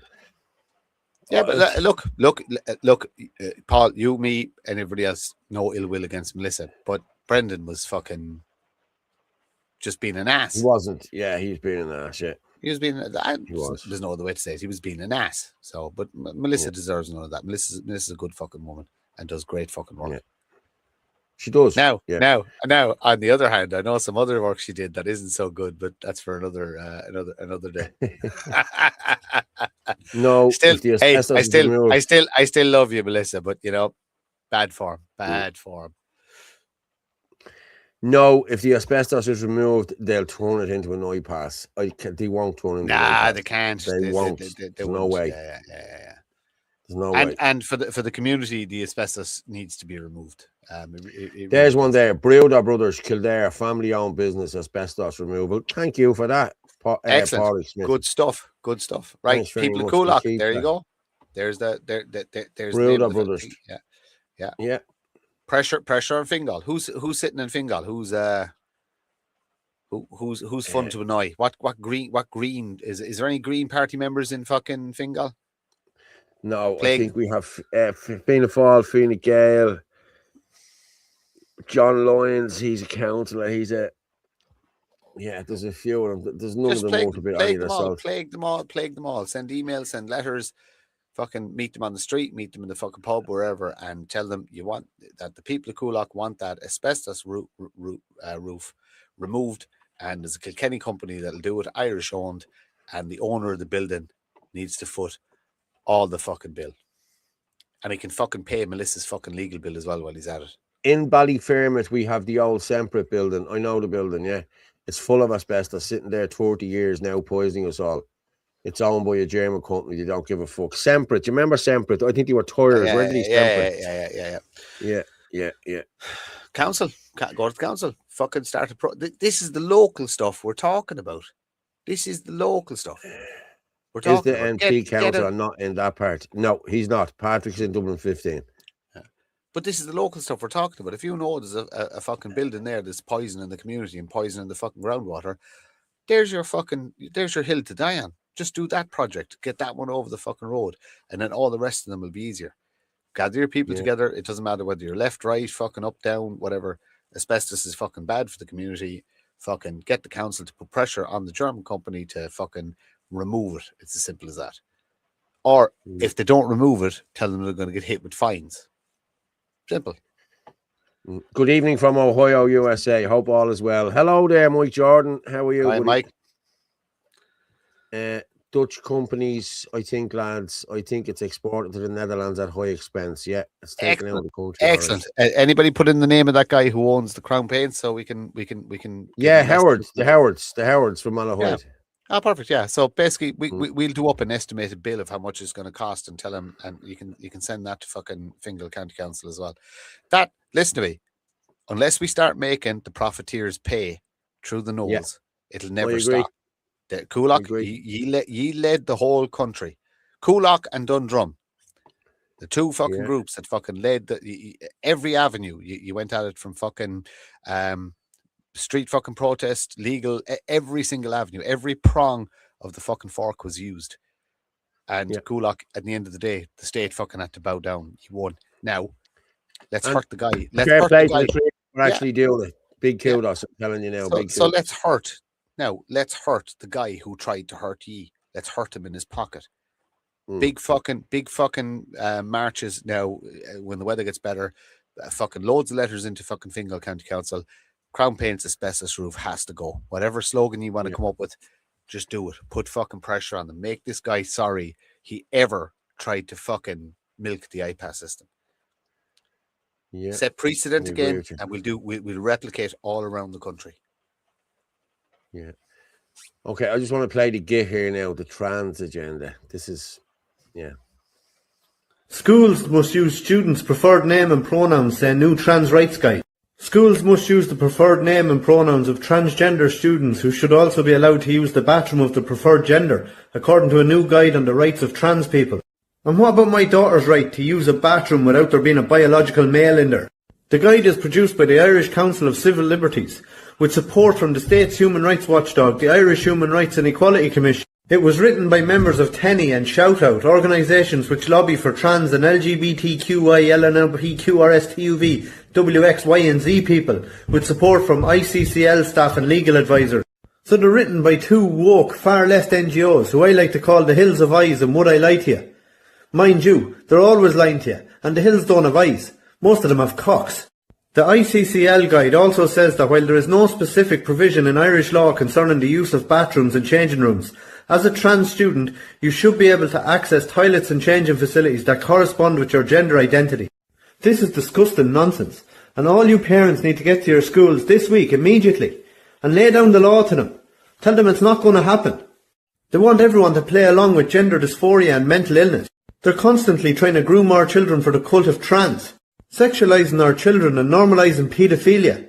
And to no surprise it should come to anyone that they mostly prey on the most vulnerable. Up to 90% of people using gender service may be autistic, audit finds. Parents, stop this in its tracks and do not let this happen.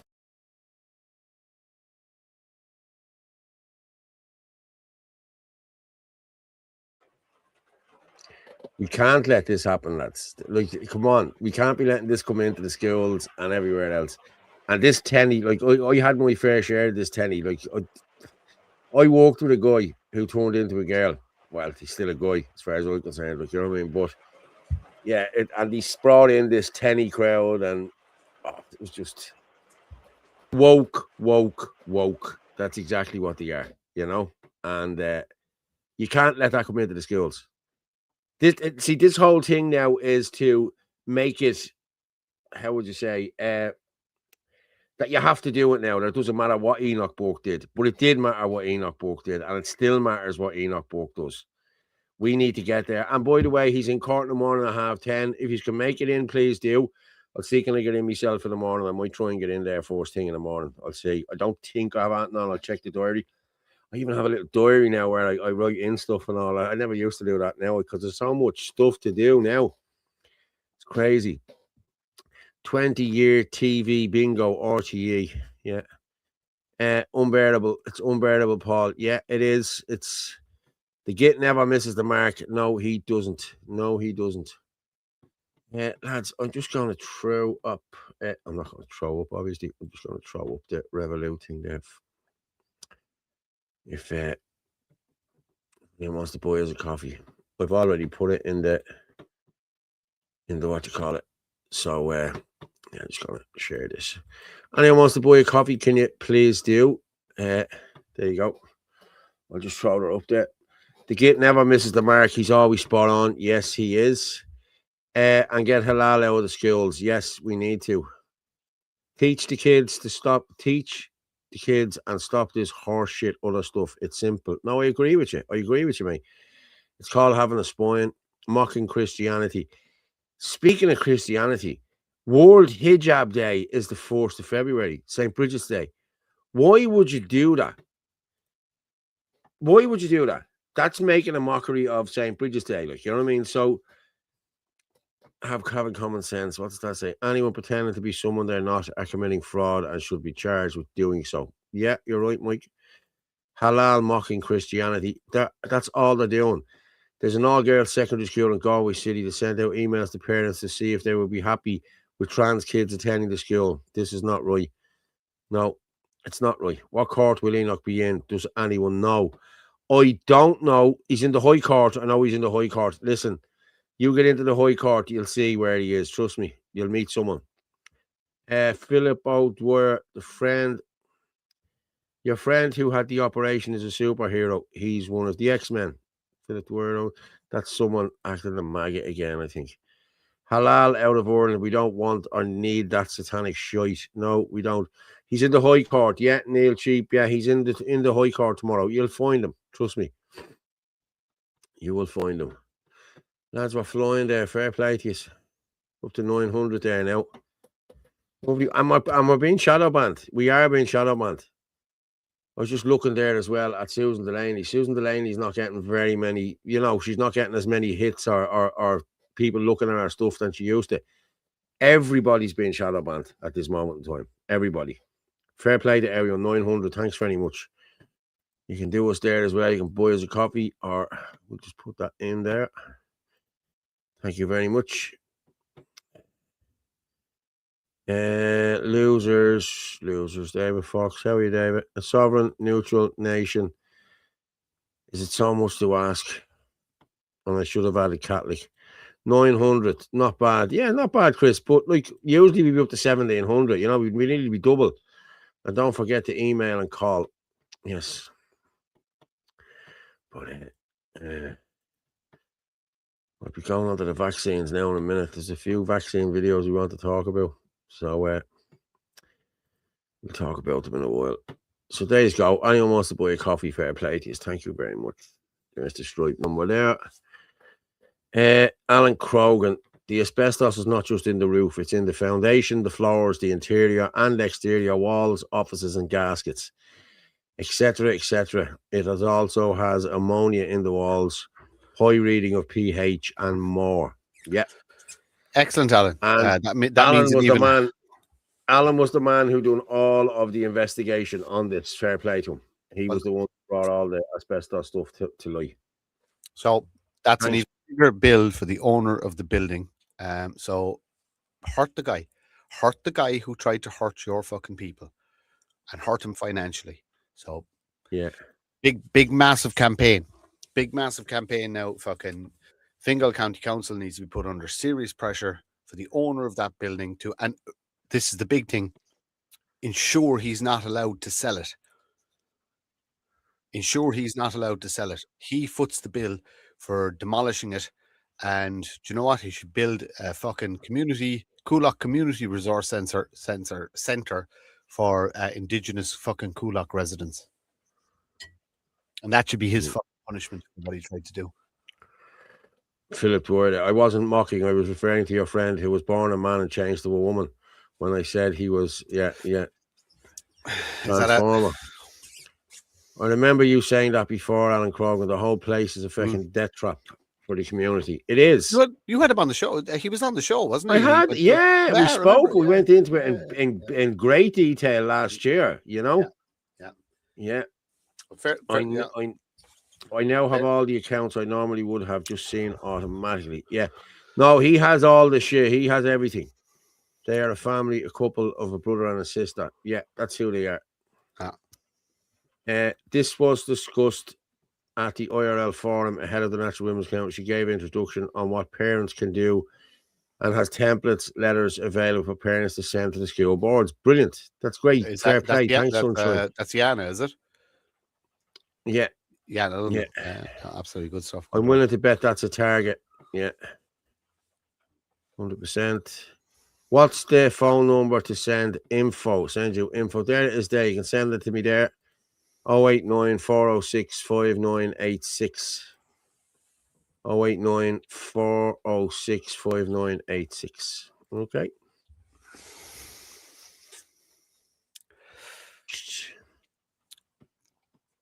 I just watched the show when Alan was on. Yeah, I watched the show. Yeah, we had him on, and I'll have him on again to talk about it as well. They can't remove the roof; it's way too expensive. They can threat it. But this is the whole thing. If you put pressure on Fingal County Council, they can actually issue an order to have that environmental danger removed. And this is the big thing. See, you have to look at this, Martin. They went in and got a planning exemption on this, and there was no environmental evaluation done on the building. Because they were bypassing law using the emergency legislation through IPAS. Okay, that's now gone. That case is mooted. It's now not being used for IPAS. Therefore, this building is an environmental hazard. Any activist in the community can raise this with Fingal County Council. Alan is your prime man to go to. If he's sitting on all the information, get together, put pressure on Fingal County Council to get this building. I'm not joking you. I'm telling you, I'm encouraging you to do this for purely malicious reasons. You need to financially hurt the human that was going to profiteer off the destruction of your community.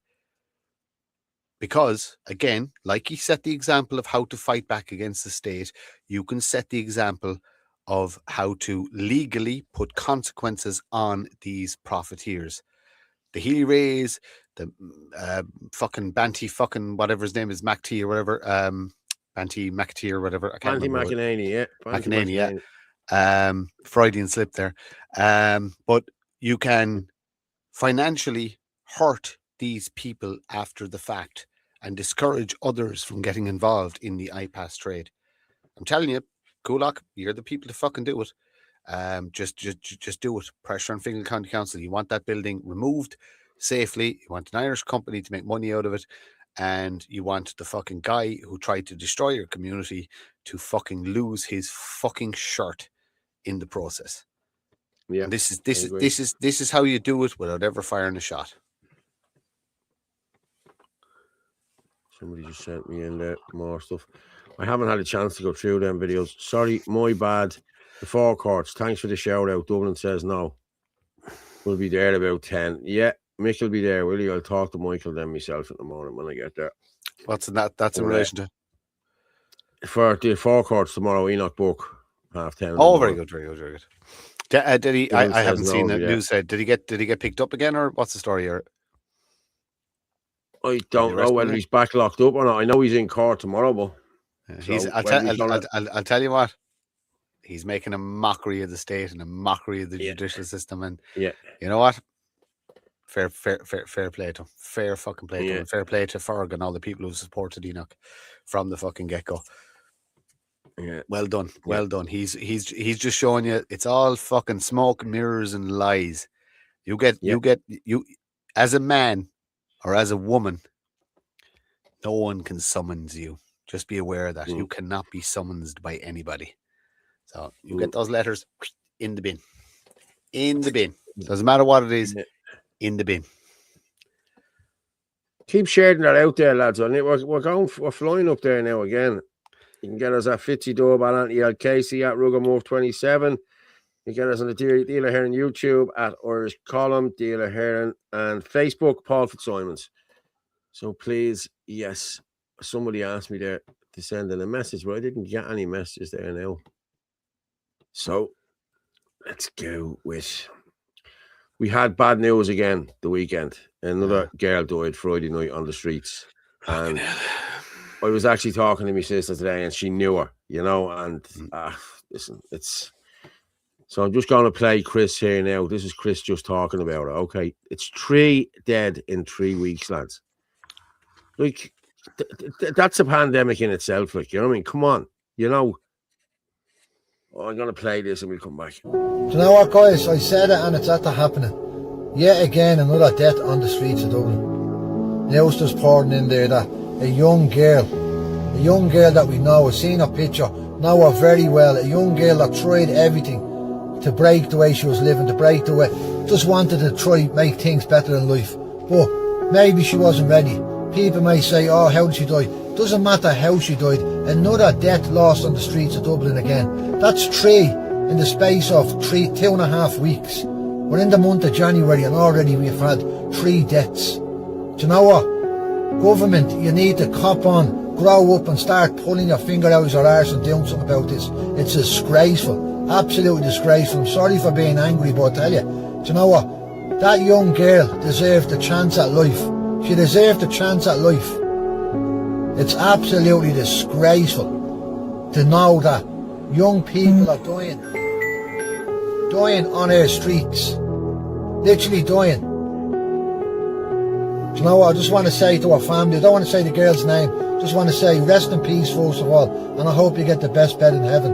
And you know what, to our family here, prayers and thoughts are with us, and if we can do anything at Liberty Soup Run, please get in touch with us, please do. Thank you. Jesus. Yeah, and So sad. the 2 reasons people end up in the streets: drugs and mental illness. And the state has abdicated all responsibility for both.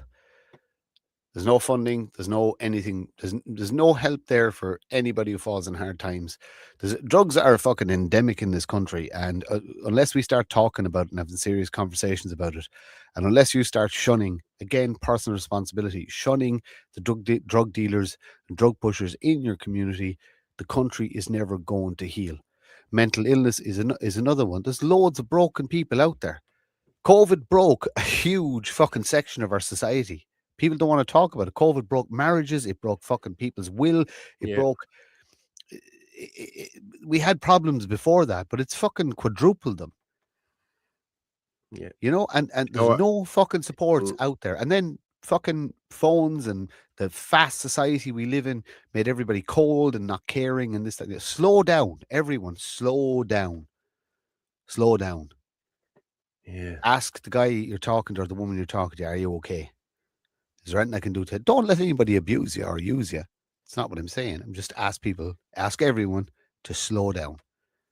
Chill out. Don't worry about the Angela Leggett's just saying that homelessness is caused by lacking of money as well, and no accommodation for the Irish. It's true. Angela, I'm gonna disagree with you. There is no lack of money. There's a lack of accommodation and there's a lack of will. And there's a lack of accommodation because you can see it through even the social housing. Was it 7,000 fucking IPAS fucking people who came into the country illegally are sitting on fucking social housing when Irish people are being pushed down the list? We have a government problem. That's what we have. We have a government problem. And until we tackle that, nothing gets better. But again, at a local level and a human level, you can ask people, are they okay? You know, you can push back against the local drug dealers. You can push back against the local racketeers. You can push back against the local fucking skin traffickers, you know, at a local level. We can't fix everything, but we can fix little bits at a time. But in a civilized society, we shouldn't have any Irish person dying on our streets. It's wrong. Yeah. And it's a failing. It's a failing of fucking every single one of us. Yeah, I get what you're saying there, Angela. She means Irish people don't have the money. Yeah, I knew what you were getting at there, all right. Sorry, Angela. Yeah. No, but hang on. It's our responsibility to look after our own. I'm responsible for my children, my family, my parents, my extended family, and my local community. That's what I'm responsible for. That's what and everybody's the same. I can't help a homeless woman in Dublin. But you see, the organizations, bar one or two of them, fucking Liberty Soup Run is one of the ones that's fucking doing sterling work. There's very few of them out there like that. Did they not shut them down during COVID? They tried to. Yeah, they tried to. No, it was only last year, the year before. They tried to shut them down. Yeah, council did. That'll tell you. But all the lefties who claim they're there to help will take money from fucking the government, from the UN, from every other fucking organization. Yet they'll happily see Irish people die on the street, and they won't fucking lift a finger to fucking help them. But they'll Pamela fucking Doyle is asking there, where can we donate clothes and shoes for the Irish people? It's Liberty Soup Run. Go to the Liberty Soup Run, and they have different days. Probably a Thursday, I think it is, that you can bring them in stuff, or it's them that look after it. You know what I mean? Like, it's no good sending them here to me, because can you but can you name another good one? I'll tell you a good story. Well, our story is the truth. Both my parents would have been heavily involved in St. Vincent de Paul all their lives. I mean, for fucking, my dad in his locality was the chairman of St. Vincent de Paul, and all they did was try and fucking help people and help people and help people. And as the years went on, it became more and more bureaucratic, and they found that they couldn't get support for the most vulnerable people in local areas. Yet the CEO of the company was getting raise after raise after raise. And all these managers were getting more and more and more and more money, but the people on the ground were getting less and less and less. They're all fucking corrupt. Every single... I would not put my hand in my pocket for any bucket, for any fucking charity, anything, on the street. I go so far as to, I don't like, I just go, fuck off. Charity, if like Liberty Soup Run, good one.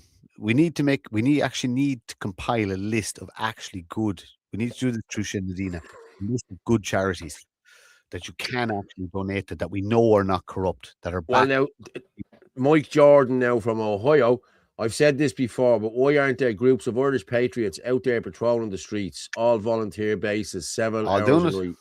Yeah, we're doing it. Mike, we did it and are doing it, and we got branded as fucking terrorists, vigilantes, racists, fucking every sort of thing. We were all in the paper. We all got fucking our lives destroyed over it.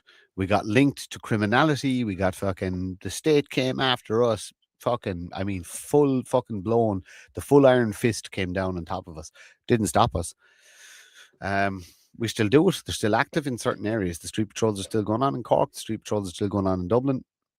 It's active, you know. But the majority of us guys involved, we work. We're 40, 50 hours a week, fucking sometimes more, is given just to keep a roof over our head. So our time is limited. We do all we can. But like I said, it's just you got to do it in your own locality. If you can throw some big fucking dollars our way, we'll be laughing. I'm only joking. Paul, has anyone heard any update about the apartments that McGregor built being given away to foreigners? Haven't heard anything about it. Okay, I think he has made a statement, as far as I know, saying that he sold them last year or 2023, and he nearly sold them at a loss.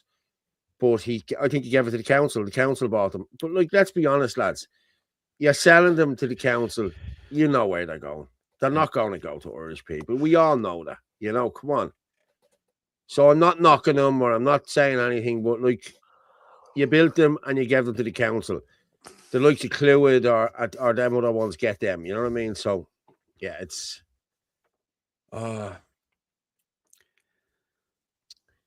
Kevin Coyle, thank you. Yes. Chris Byrne. What was Kevin's comment? Kevin put in about who the Howards were, and he has their phone numbers as well and contact details if we need them. Good stuff. So, Kevin. Yeah. Well, no, the people at Coolock need them. Yeah. Yeah. Kevin, COVID broke my whole family. I hear you, my mother through the jabs. I'm the black sheep and still am, because I speak the truth. but I'm grand, not fair on my kids though, and yet they don't know my immediate family. Emma, listen, I'm living it, Emma, every day. I'm living all it. Living it. We're all living it too. Yeah. We have. There he is. Hello there, my good man. Well, how you doing? How's the boss, man? I'm good. How you getting on? Been watching there. Good. Sorry, you got back late. So I had to sort something out with the car. Yeah, you get it sorted. Stuff. No, not exactly. But we're still motoring, so be all right. We're getting sorted. You know what it is? One of those air suspensions. I'm actually going to tell you a quick fix. I googled this bit. It does actually work. Deflate rugby ball, take out the inflation, inflate the rugby ball in the shock, and that'll keep you going in the short term. Deflate the ball, put it into the put it into the shock, and then inflate the rugby ball inside the shock, and that'll keep the car lifted. Right. Okay. Now there was my research yesterday. I've got to send it to you. Really?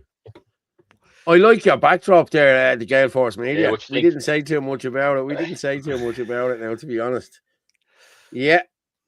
Well, there you go, guys. That's it. Gale Force Media, the new media company for Ireland, for nationalism. Yeah. Interesting what happened earlier on. I put up a little 10-second video on it, like a preview video, and it was only up. It didn't even get any viewership. I was on TikTok, and it got banned. It got taken down straight away, violation. And I don't know, Paul's gone missing, but I was going to say, Paul. I'm still here. Do you have that, Paul? And we show people what they're censoring now. What video was it? The one you sent? Yeah. It was just literally 10 seconds. It was on our Gale Force Media group.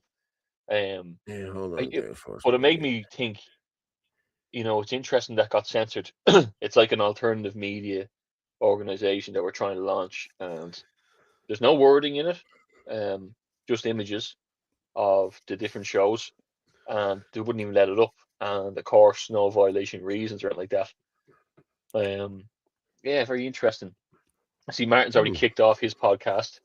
Well, tomorrow it goes out. It'll go out at 6:00 tomorrow morning, and it'll be able to view. You can view it on YouTube, X, and whatever channels.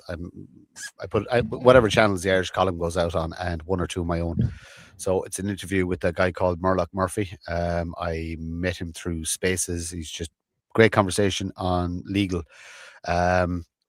It's just another individual's view and outlook on what's wrong with the country, and it's a lovely conversation. It's about an hour and a half long, but lovely conversation. I'm going to record them on Mondays and put them out the following Monday. They're not edited. It's literally same as I used to do, minutes to midnight. I don't have the capacity to do them live anymore, so I'm going to record them live, not edit them, and just put the conversations out. Sometimes it could be half an hour, sometimes it could be, depends on how interesting the conversation is. So to all the viewers, the big thing about what I do is I don't care who you are. I'm not looking for names or celebrities or people. I just want to talk to humans. So any single viewer who watches here, just hit me up on fucking Facebook, or hit me up on X is the best place to get me. Send me a DM if you want to have an hour-long conversation and the public to see it. Hit me a DM and we'll have a chat. Yeah, I have two coming up myself. Scheduled in, just waiting for a bit of new equipment to land. But I've already spoken to the two people who I'll be speaking to. I actually might be able to. I do have a preview of it. Did you find that video as well? Yeah, I'll play it here now. Yeah, play it there. This is it. 22. Is this the? Yeah, 22 seconds. Yeah, this got taken down straight away for some reason. Right.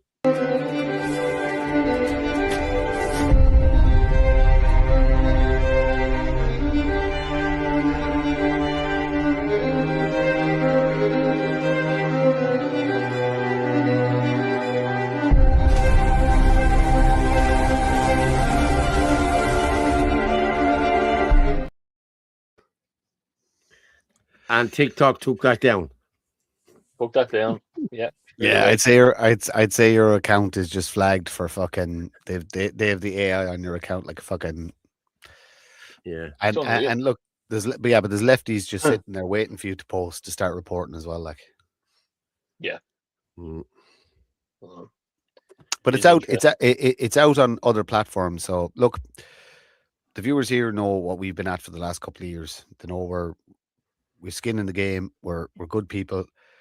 We're not doing it for money. We're not doing it for anything other than it's the right thing to do. And like I said, we give up our own time to, like Anthony, you're going to be focusing on whistleblowing and serious, in-depth, scary stuff, guys. Some very, very, very scary stuff that Anthony's going to be digging into. Paul is going to be continuing with his two shows and doing an awful lot more in the background in relation to investigative journalism. I'm going to be on the ground more. My thing is just long form conversation. We've got another couple of people coming on board who aren't as well known, but they're brilliant people. And again, we're looking for people all the time. If you want to be, seriously, if you want to be a fucking on the ground fucking reporter for us, a journalist for us, or have a story, reach out. All we're going to do is help you. I'm just reading Chris's comment there. I gotta say, Paul, you're getting it up a lot quicker when Orla's not here. I try and upload the 2 images to my people I have interviewing. I can only get them up as background stuff. Maybe if I drop us down for a second, right? Yeah.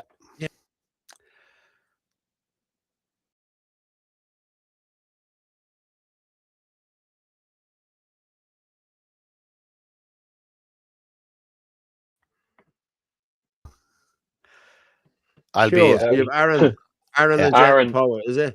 Yeah. 2 people lined up. Yeah, I'll be grabbing Aaron for a long form conversation at some point as well, and a few other people. I must actually grab Gene for a heart to heart as well. But it's look. Do you know what? Fair play to everybody involved. Fair play to the amount. I'm going to give Paul and Anthony huge plaudits now. You don't know the work these guys put in the background. You don't know the work these guys do when they're off screen. You have no idea how they just never stop. They never ever stop. So they deserve massive plaudits for the work they put in. It's amazing. So like I said, look, it's a great team.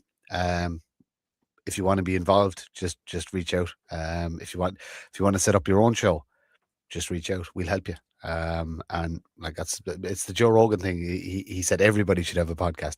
Everybody should have a podcast. And yeah, that's pretty much it.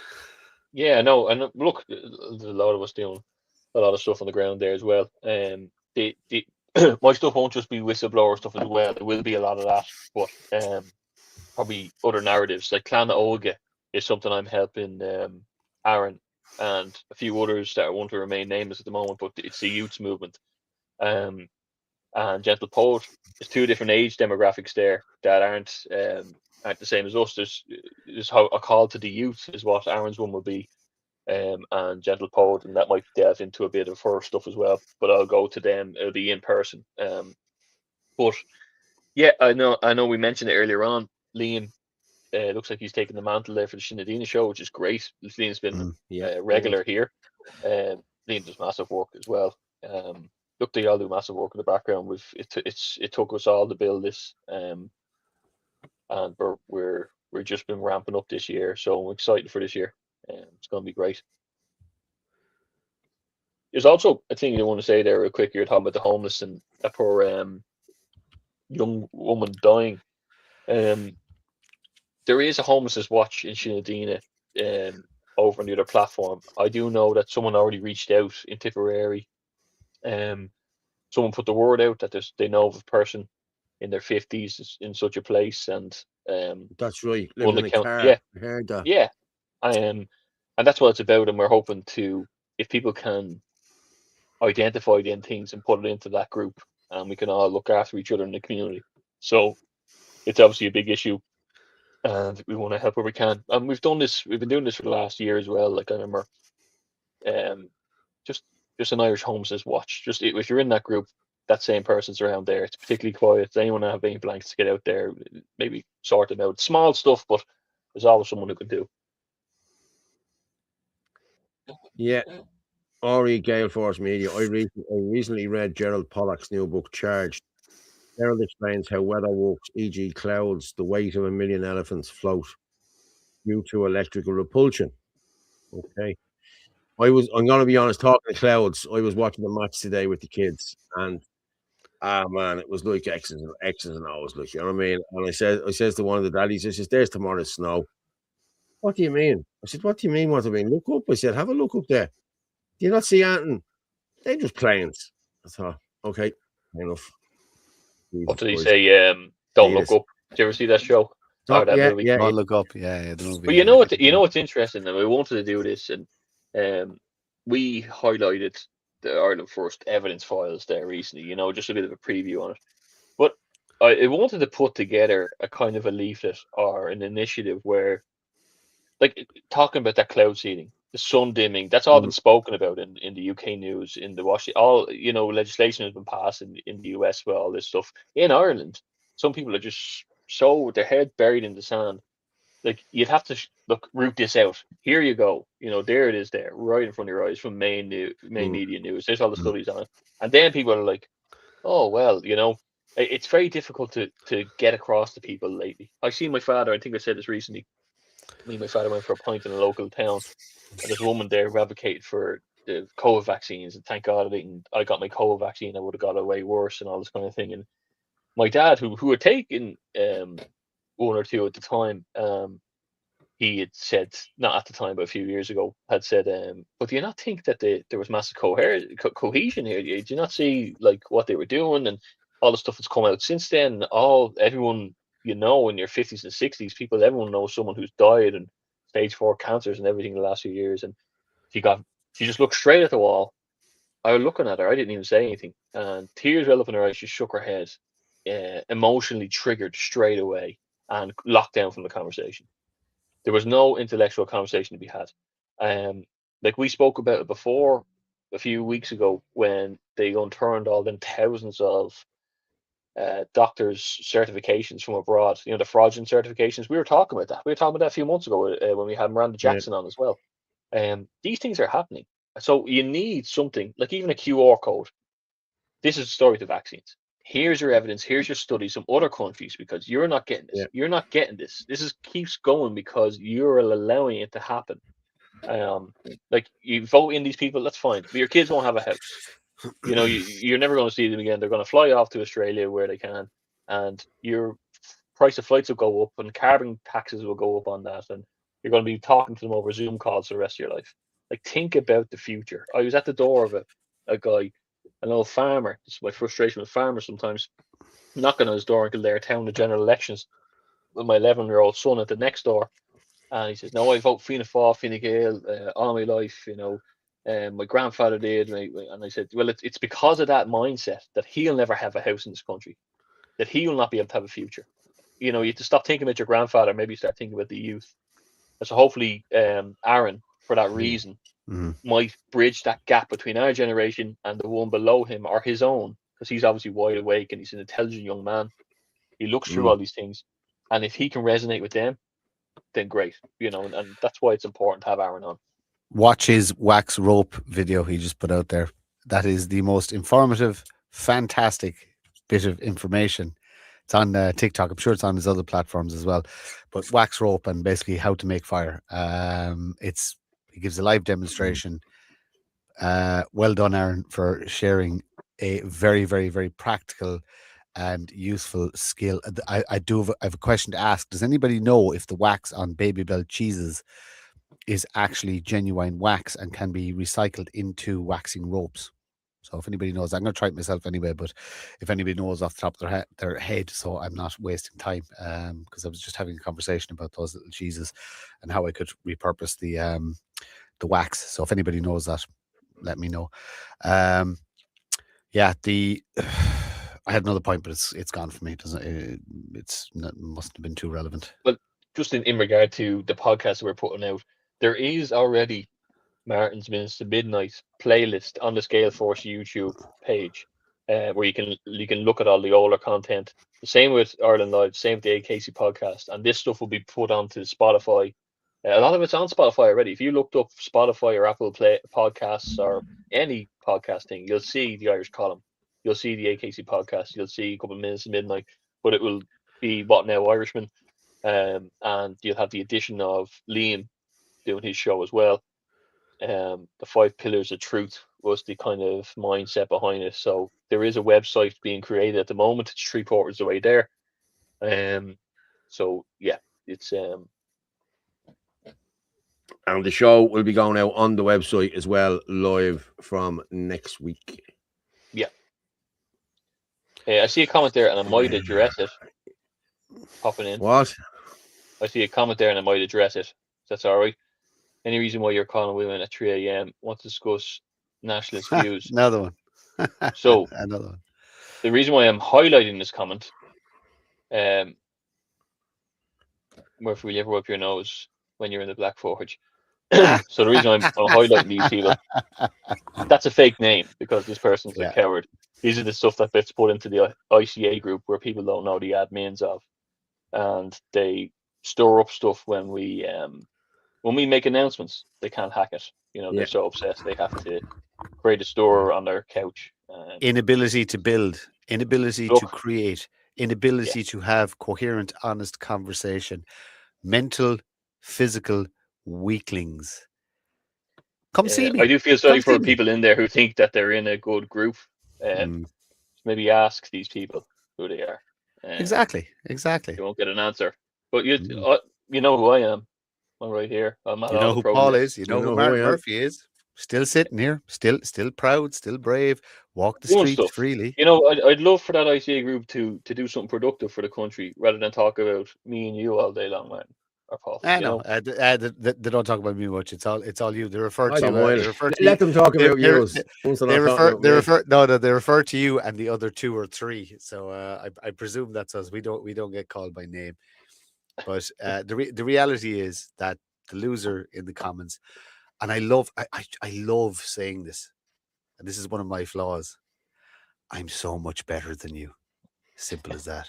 I'm just a better human than you are. I can build, I can create, I have ideas, I can build projects, I can do interviews, I can do. Right. You show me what you can do. You can't even show your real name. So your insults, all they do is they feed me and give me more power. Thank you. Keep them coming. Yeah, I could care less. You know. Oh, about I feed all- off it. Oh, no. I take all of their energy and I recycle it into positive work. Every Look, single bit I'll of it. be honest as well. People who have a grievance with me, like we're doing our work every day. We're on Zooms every day. You know this, like what we do in Martin Saturday morning, 9 o'clock in the morning on a Zoom. Yeah, meeting. You know, meeting with and another the night organization before that, trying to I build was on bridges. till Yeah. the night before Friday night. I was on till 1 o'clock Saturday morning, talking on Spaces with Aaron about the Clan Oga. There's loads of I'm too busy. People aren't going to stifle what we're doing. They're not going to stifle us at rallies. They're not going to stifle us by hurty words. It's crazy. Like the last year should prove that. So I just take it from this point of view. What fucking since the start of the year, 2 companies registered, two organizations building and growing, 3 separate directions in relation to media, politics, and the other avenue, the investigative sort of one. Like we're working our asses off, but the biggest thing is that every single one of us, every single social media profile, big smiley faces, that's us. But man, it's funny because I remember 6 or 7 months ago, people were getting really upset with what we're doing, and I turned to you and said, I feel like I haven't even started yet. Like I feel like I haven't even barely warmed up.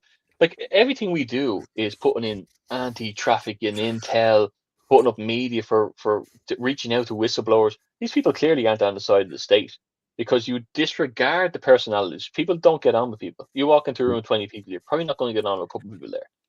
When you're in work, you're probably not going to get on with the guy in the factory line, but you get it done.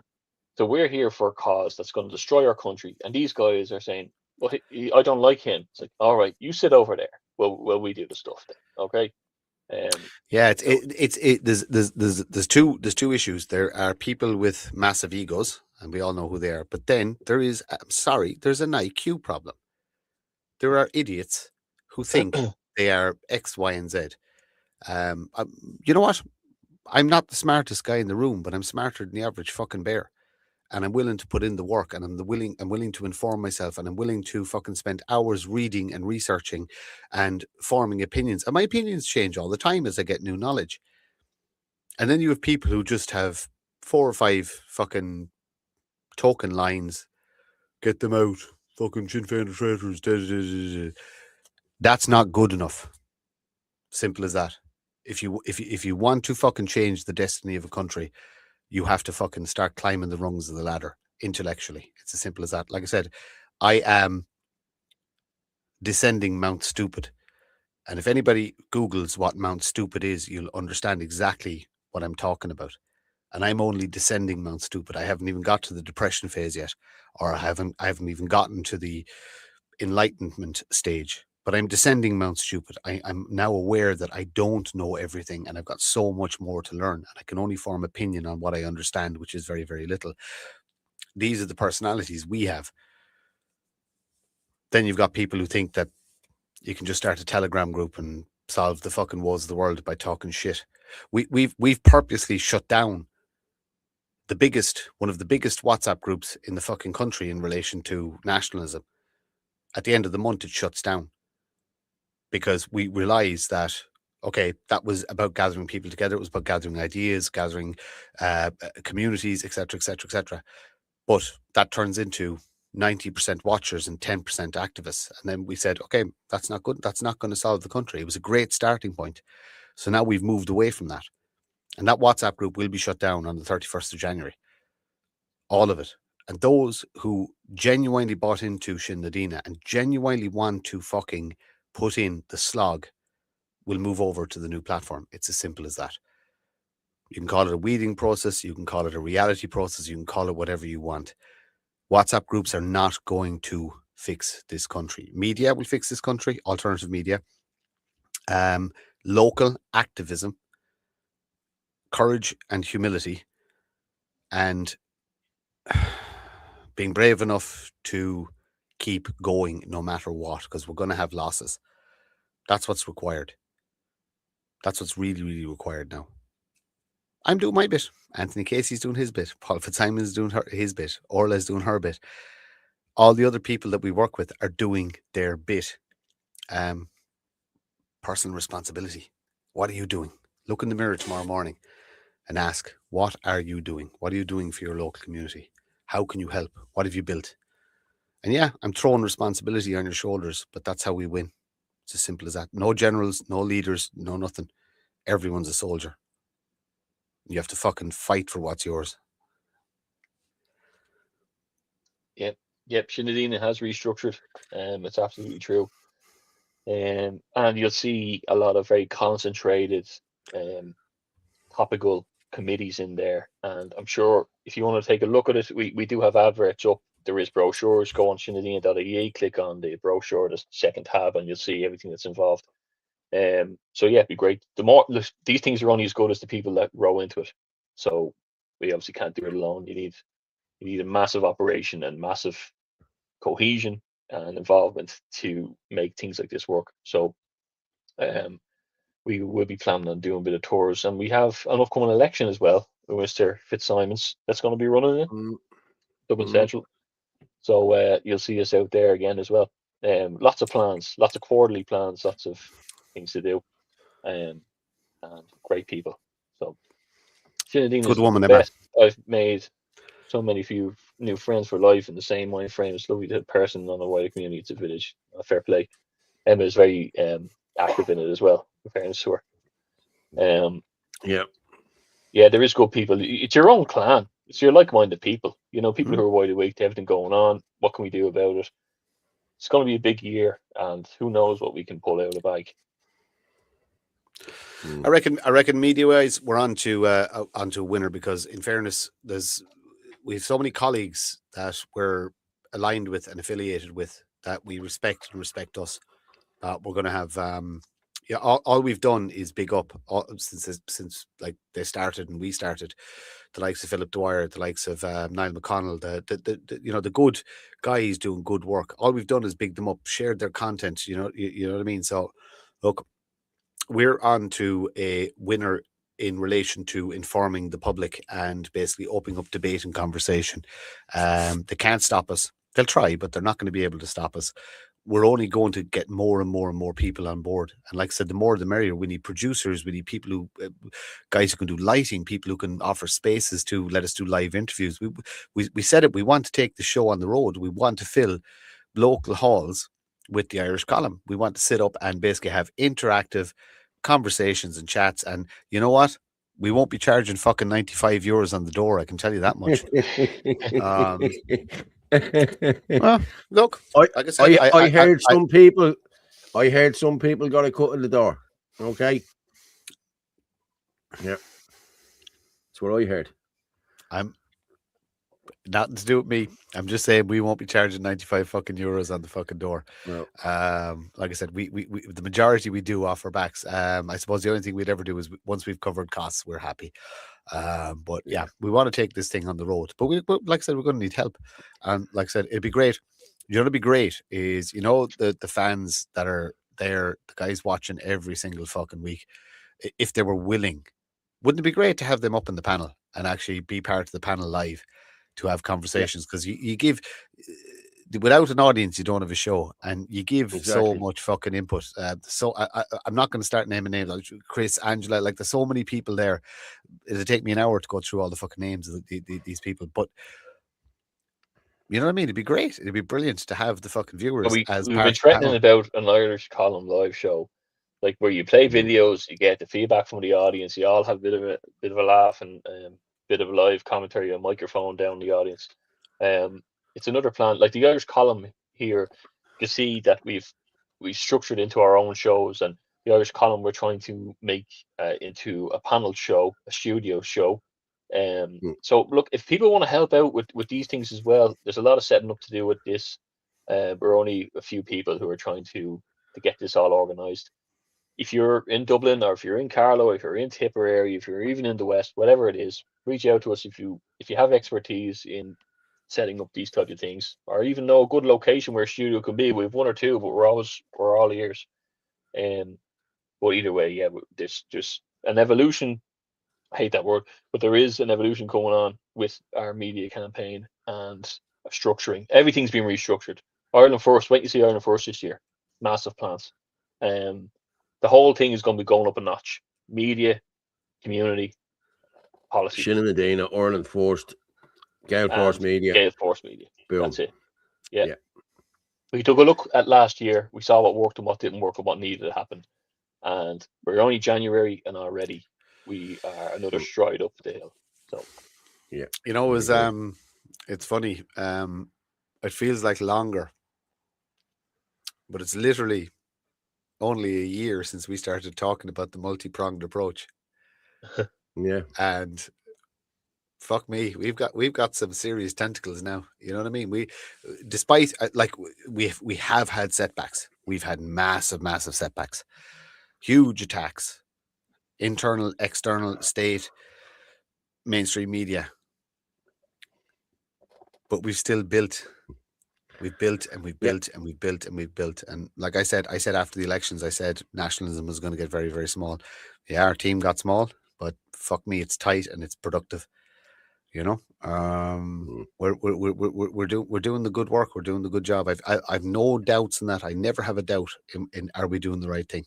Never, ever, ever, ever, ever. And you see, people don't understand how we operate behind the scenes. Every single discussion, every single bit of information is shared, and we discuss it, and then we vote on it and decide what way to go. And of the core, anyone ever take a huff? Anyone ever kind of get, nope, it's just boom, okay, next strategy. What are we doing? Okay, we're not doing this. What are we doing? Okay, we're talking to these people. Okay, what can they offer? X, Y, and Z. How do we work with them? How do we align with them? Do they have? It's clockwork, guys. Behind the scenes, it's clockwork. I suppose we're lacking. I suppose huge numbers isn't the problem. It's active numbers. There's loads of people involved. It's just we don't have enough active people willing to sacrifice their time the same way we do. And that will be the big ask. If you get involved, we're going to ask you to give your most precious commodity to us. We're going to ask you for your time to do X, Y, and Z research or whatever. You know, it's time well spent as far as I'm concerned. Guys, RT have yet to come out with a COVID jab that caused death or any negative effect yet. Were you surprised? There's not one negative story. It is a new challenge, isn't it? Bill Maher has actually come out and changed his tune finally. Paddy Irish, we will be coming out. We will be digging into this. Actually, this week we launched a Shinadina committee, which is a COVID a vaccine injured committee. Now we had a natural remedies group. We have it still until the end of the month. It's one of our most popular ones because there's lots of detoxes and things like that in it, and home remedies that will move across as well. But we're trying to do a vaccine damage one, and there has been. I've reached out to a couple of doctors among the movement, and they've already. Some of them have already given their insight into some of the ways of helping this. So there's nothing like this in Ireland. It's a shame. I know, Paul, you were looking into this in the last 2 years. You and AJ and stuff like that, and people need to. Yeah, look, we need to recognize it. I put up a compilation of. I went on Facebook last week, and within 5 minutes, there's 3 people under 18 notices. Just as I scroll down. Death notice. Yeah, and no one wants to say anything in the comments. This kind of thing where it's a personal person that it's a photograph of it. It's insensitive in some ways, but at the same time, the silence and the taboo-ness of the whole thing was part of the plan as well. That no one was going to mention the elephant in the room. 90% of the population. I put up a collage, and someone said to me, "That's my cousin. Take that down." And I said, "Okay." So I blocked out the faces instead of taking it all down because the information is still important, and it wasn't making it a personal thing about any one person. It's saying that, look what's happening. Come on, where's the anger?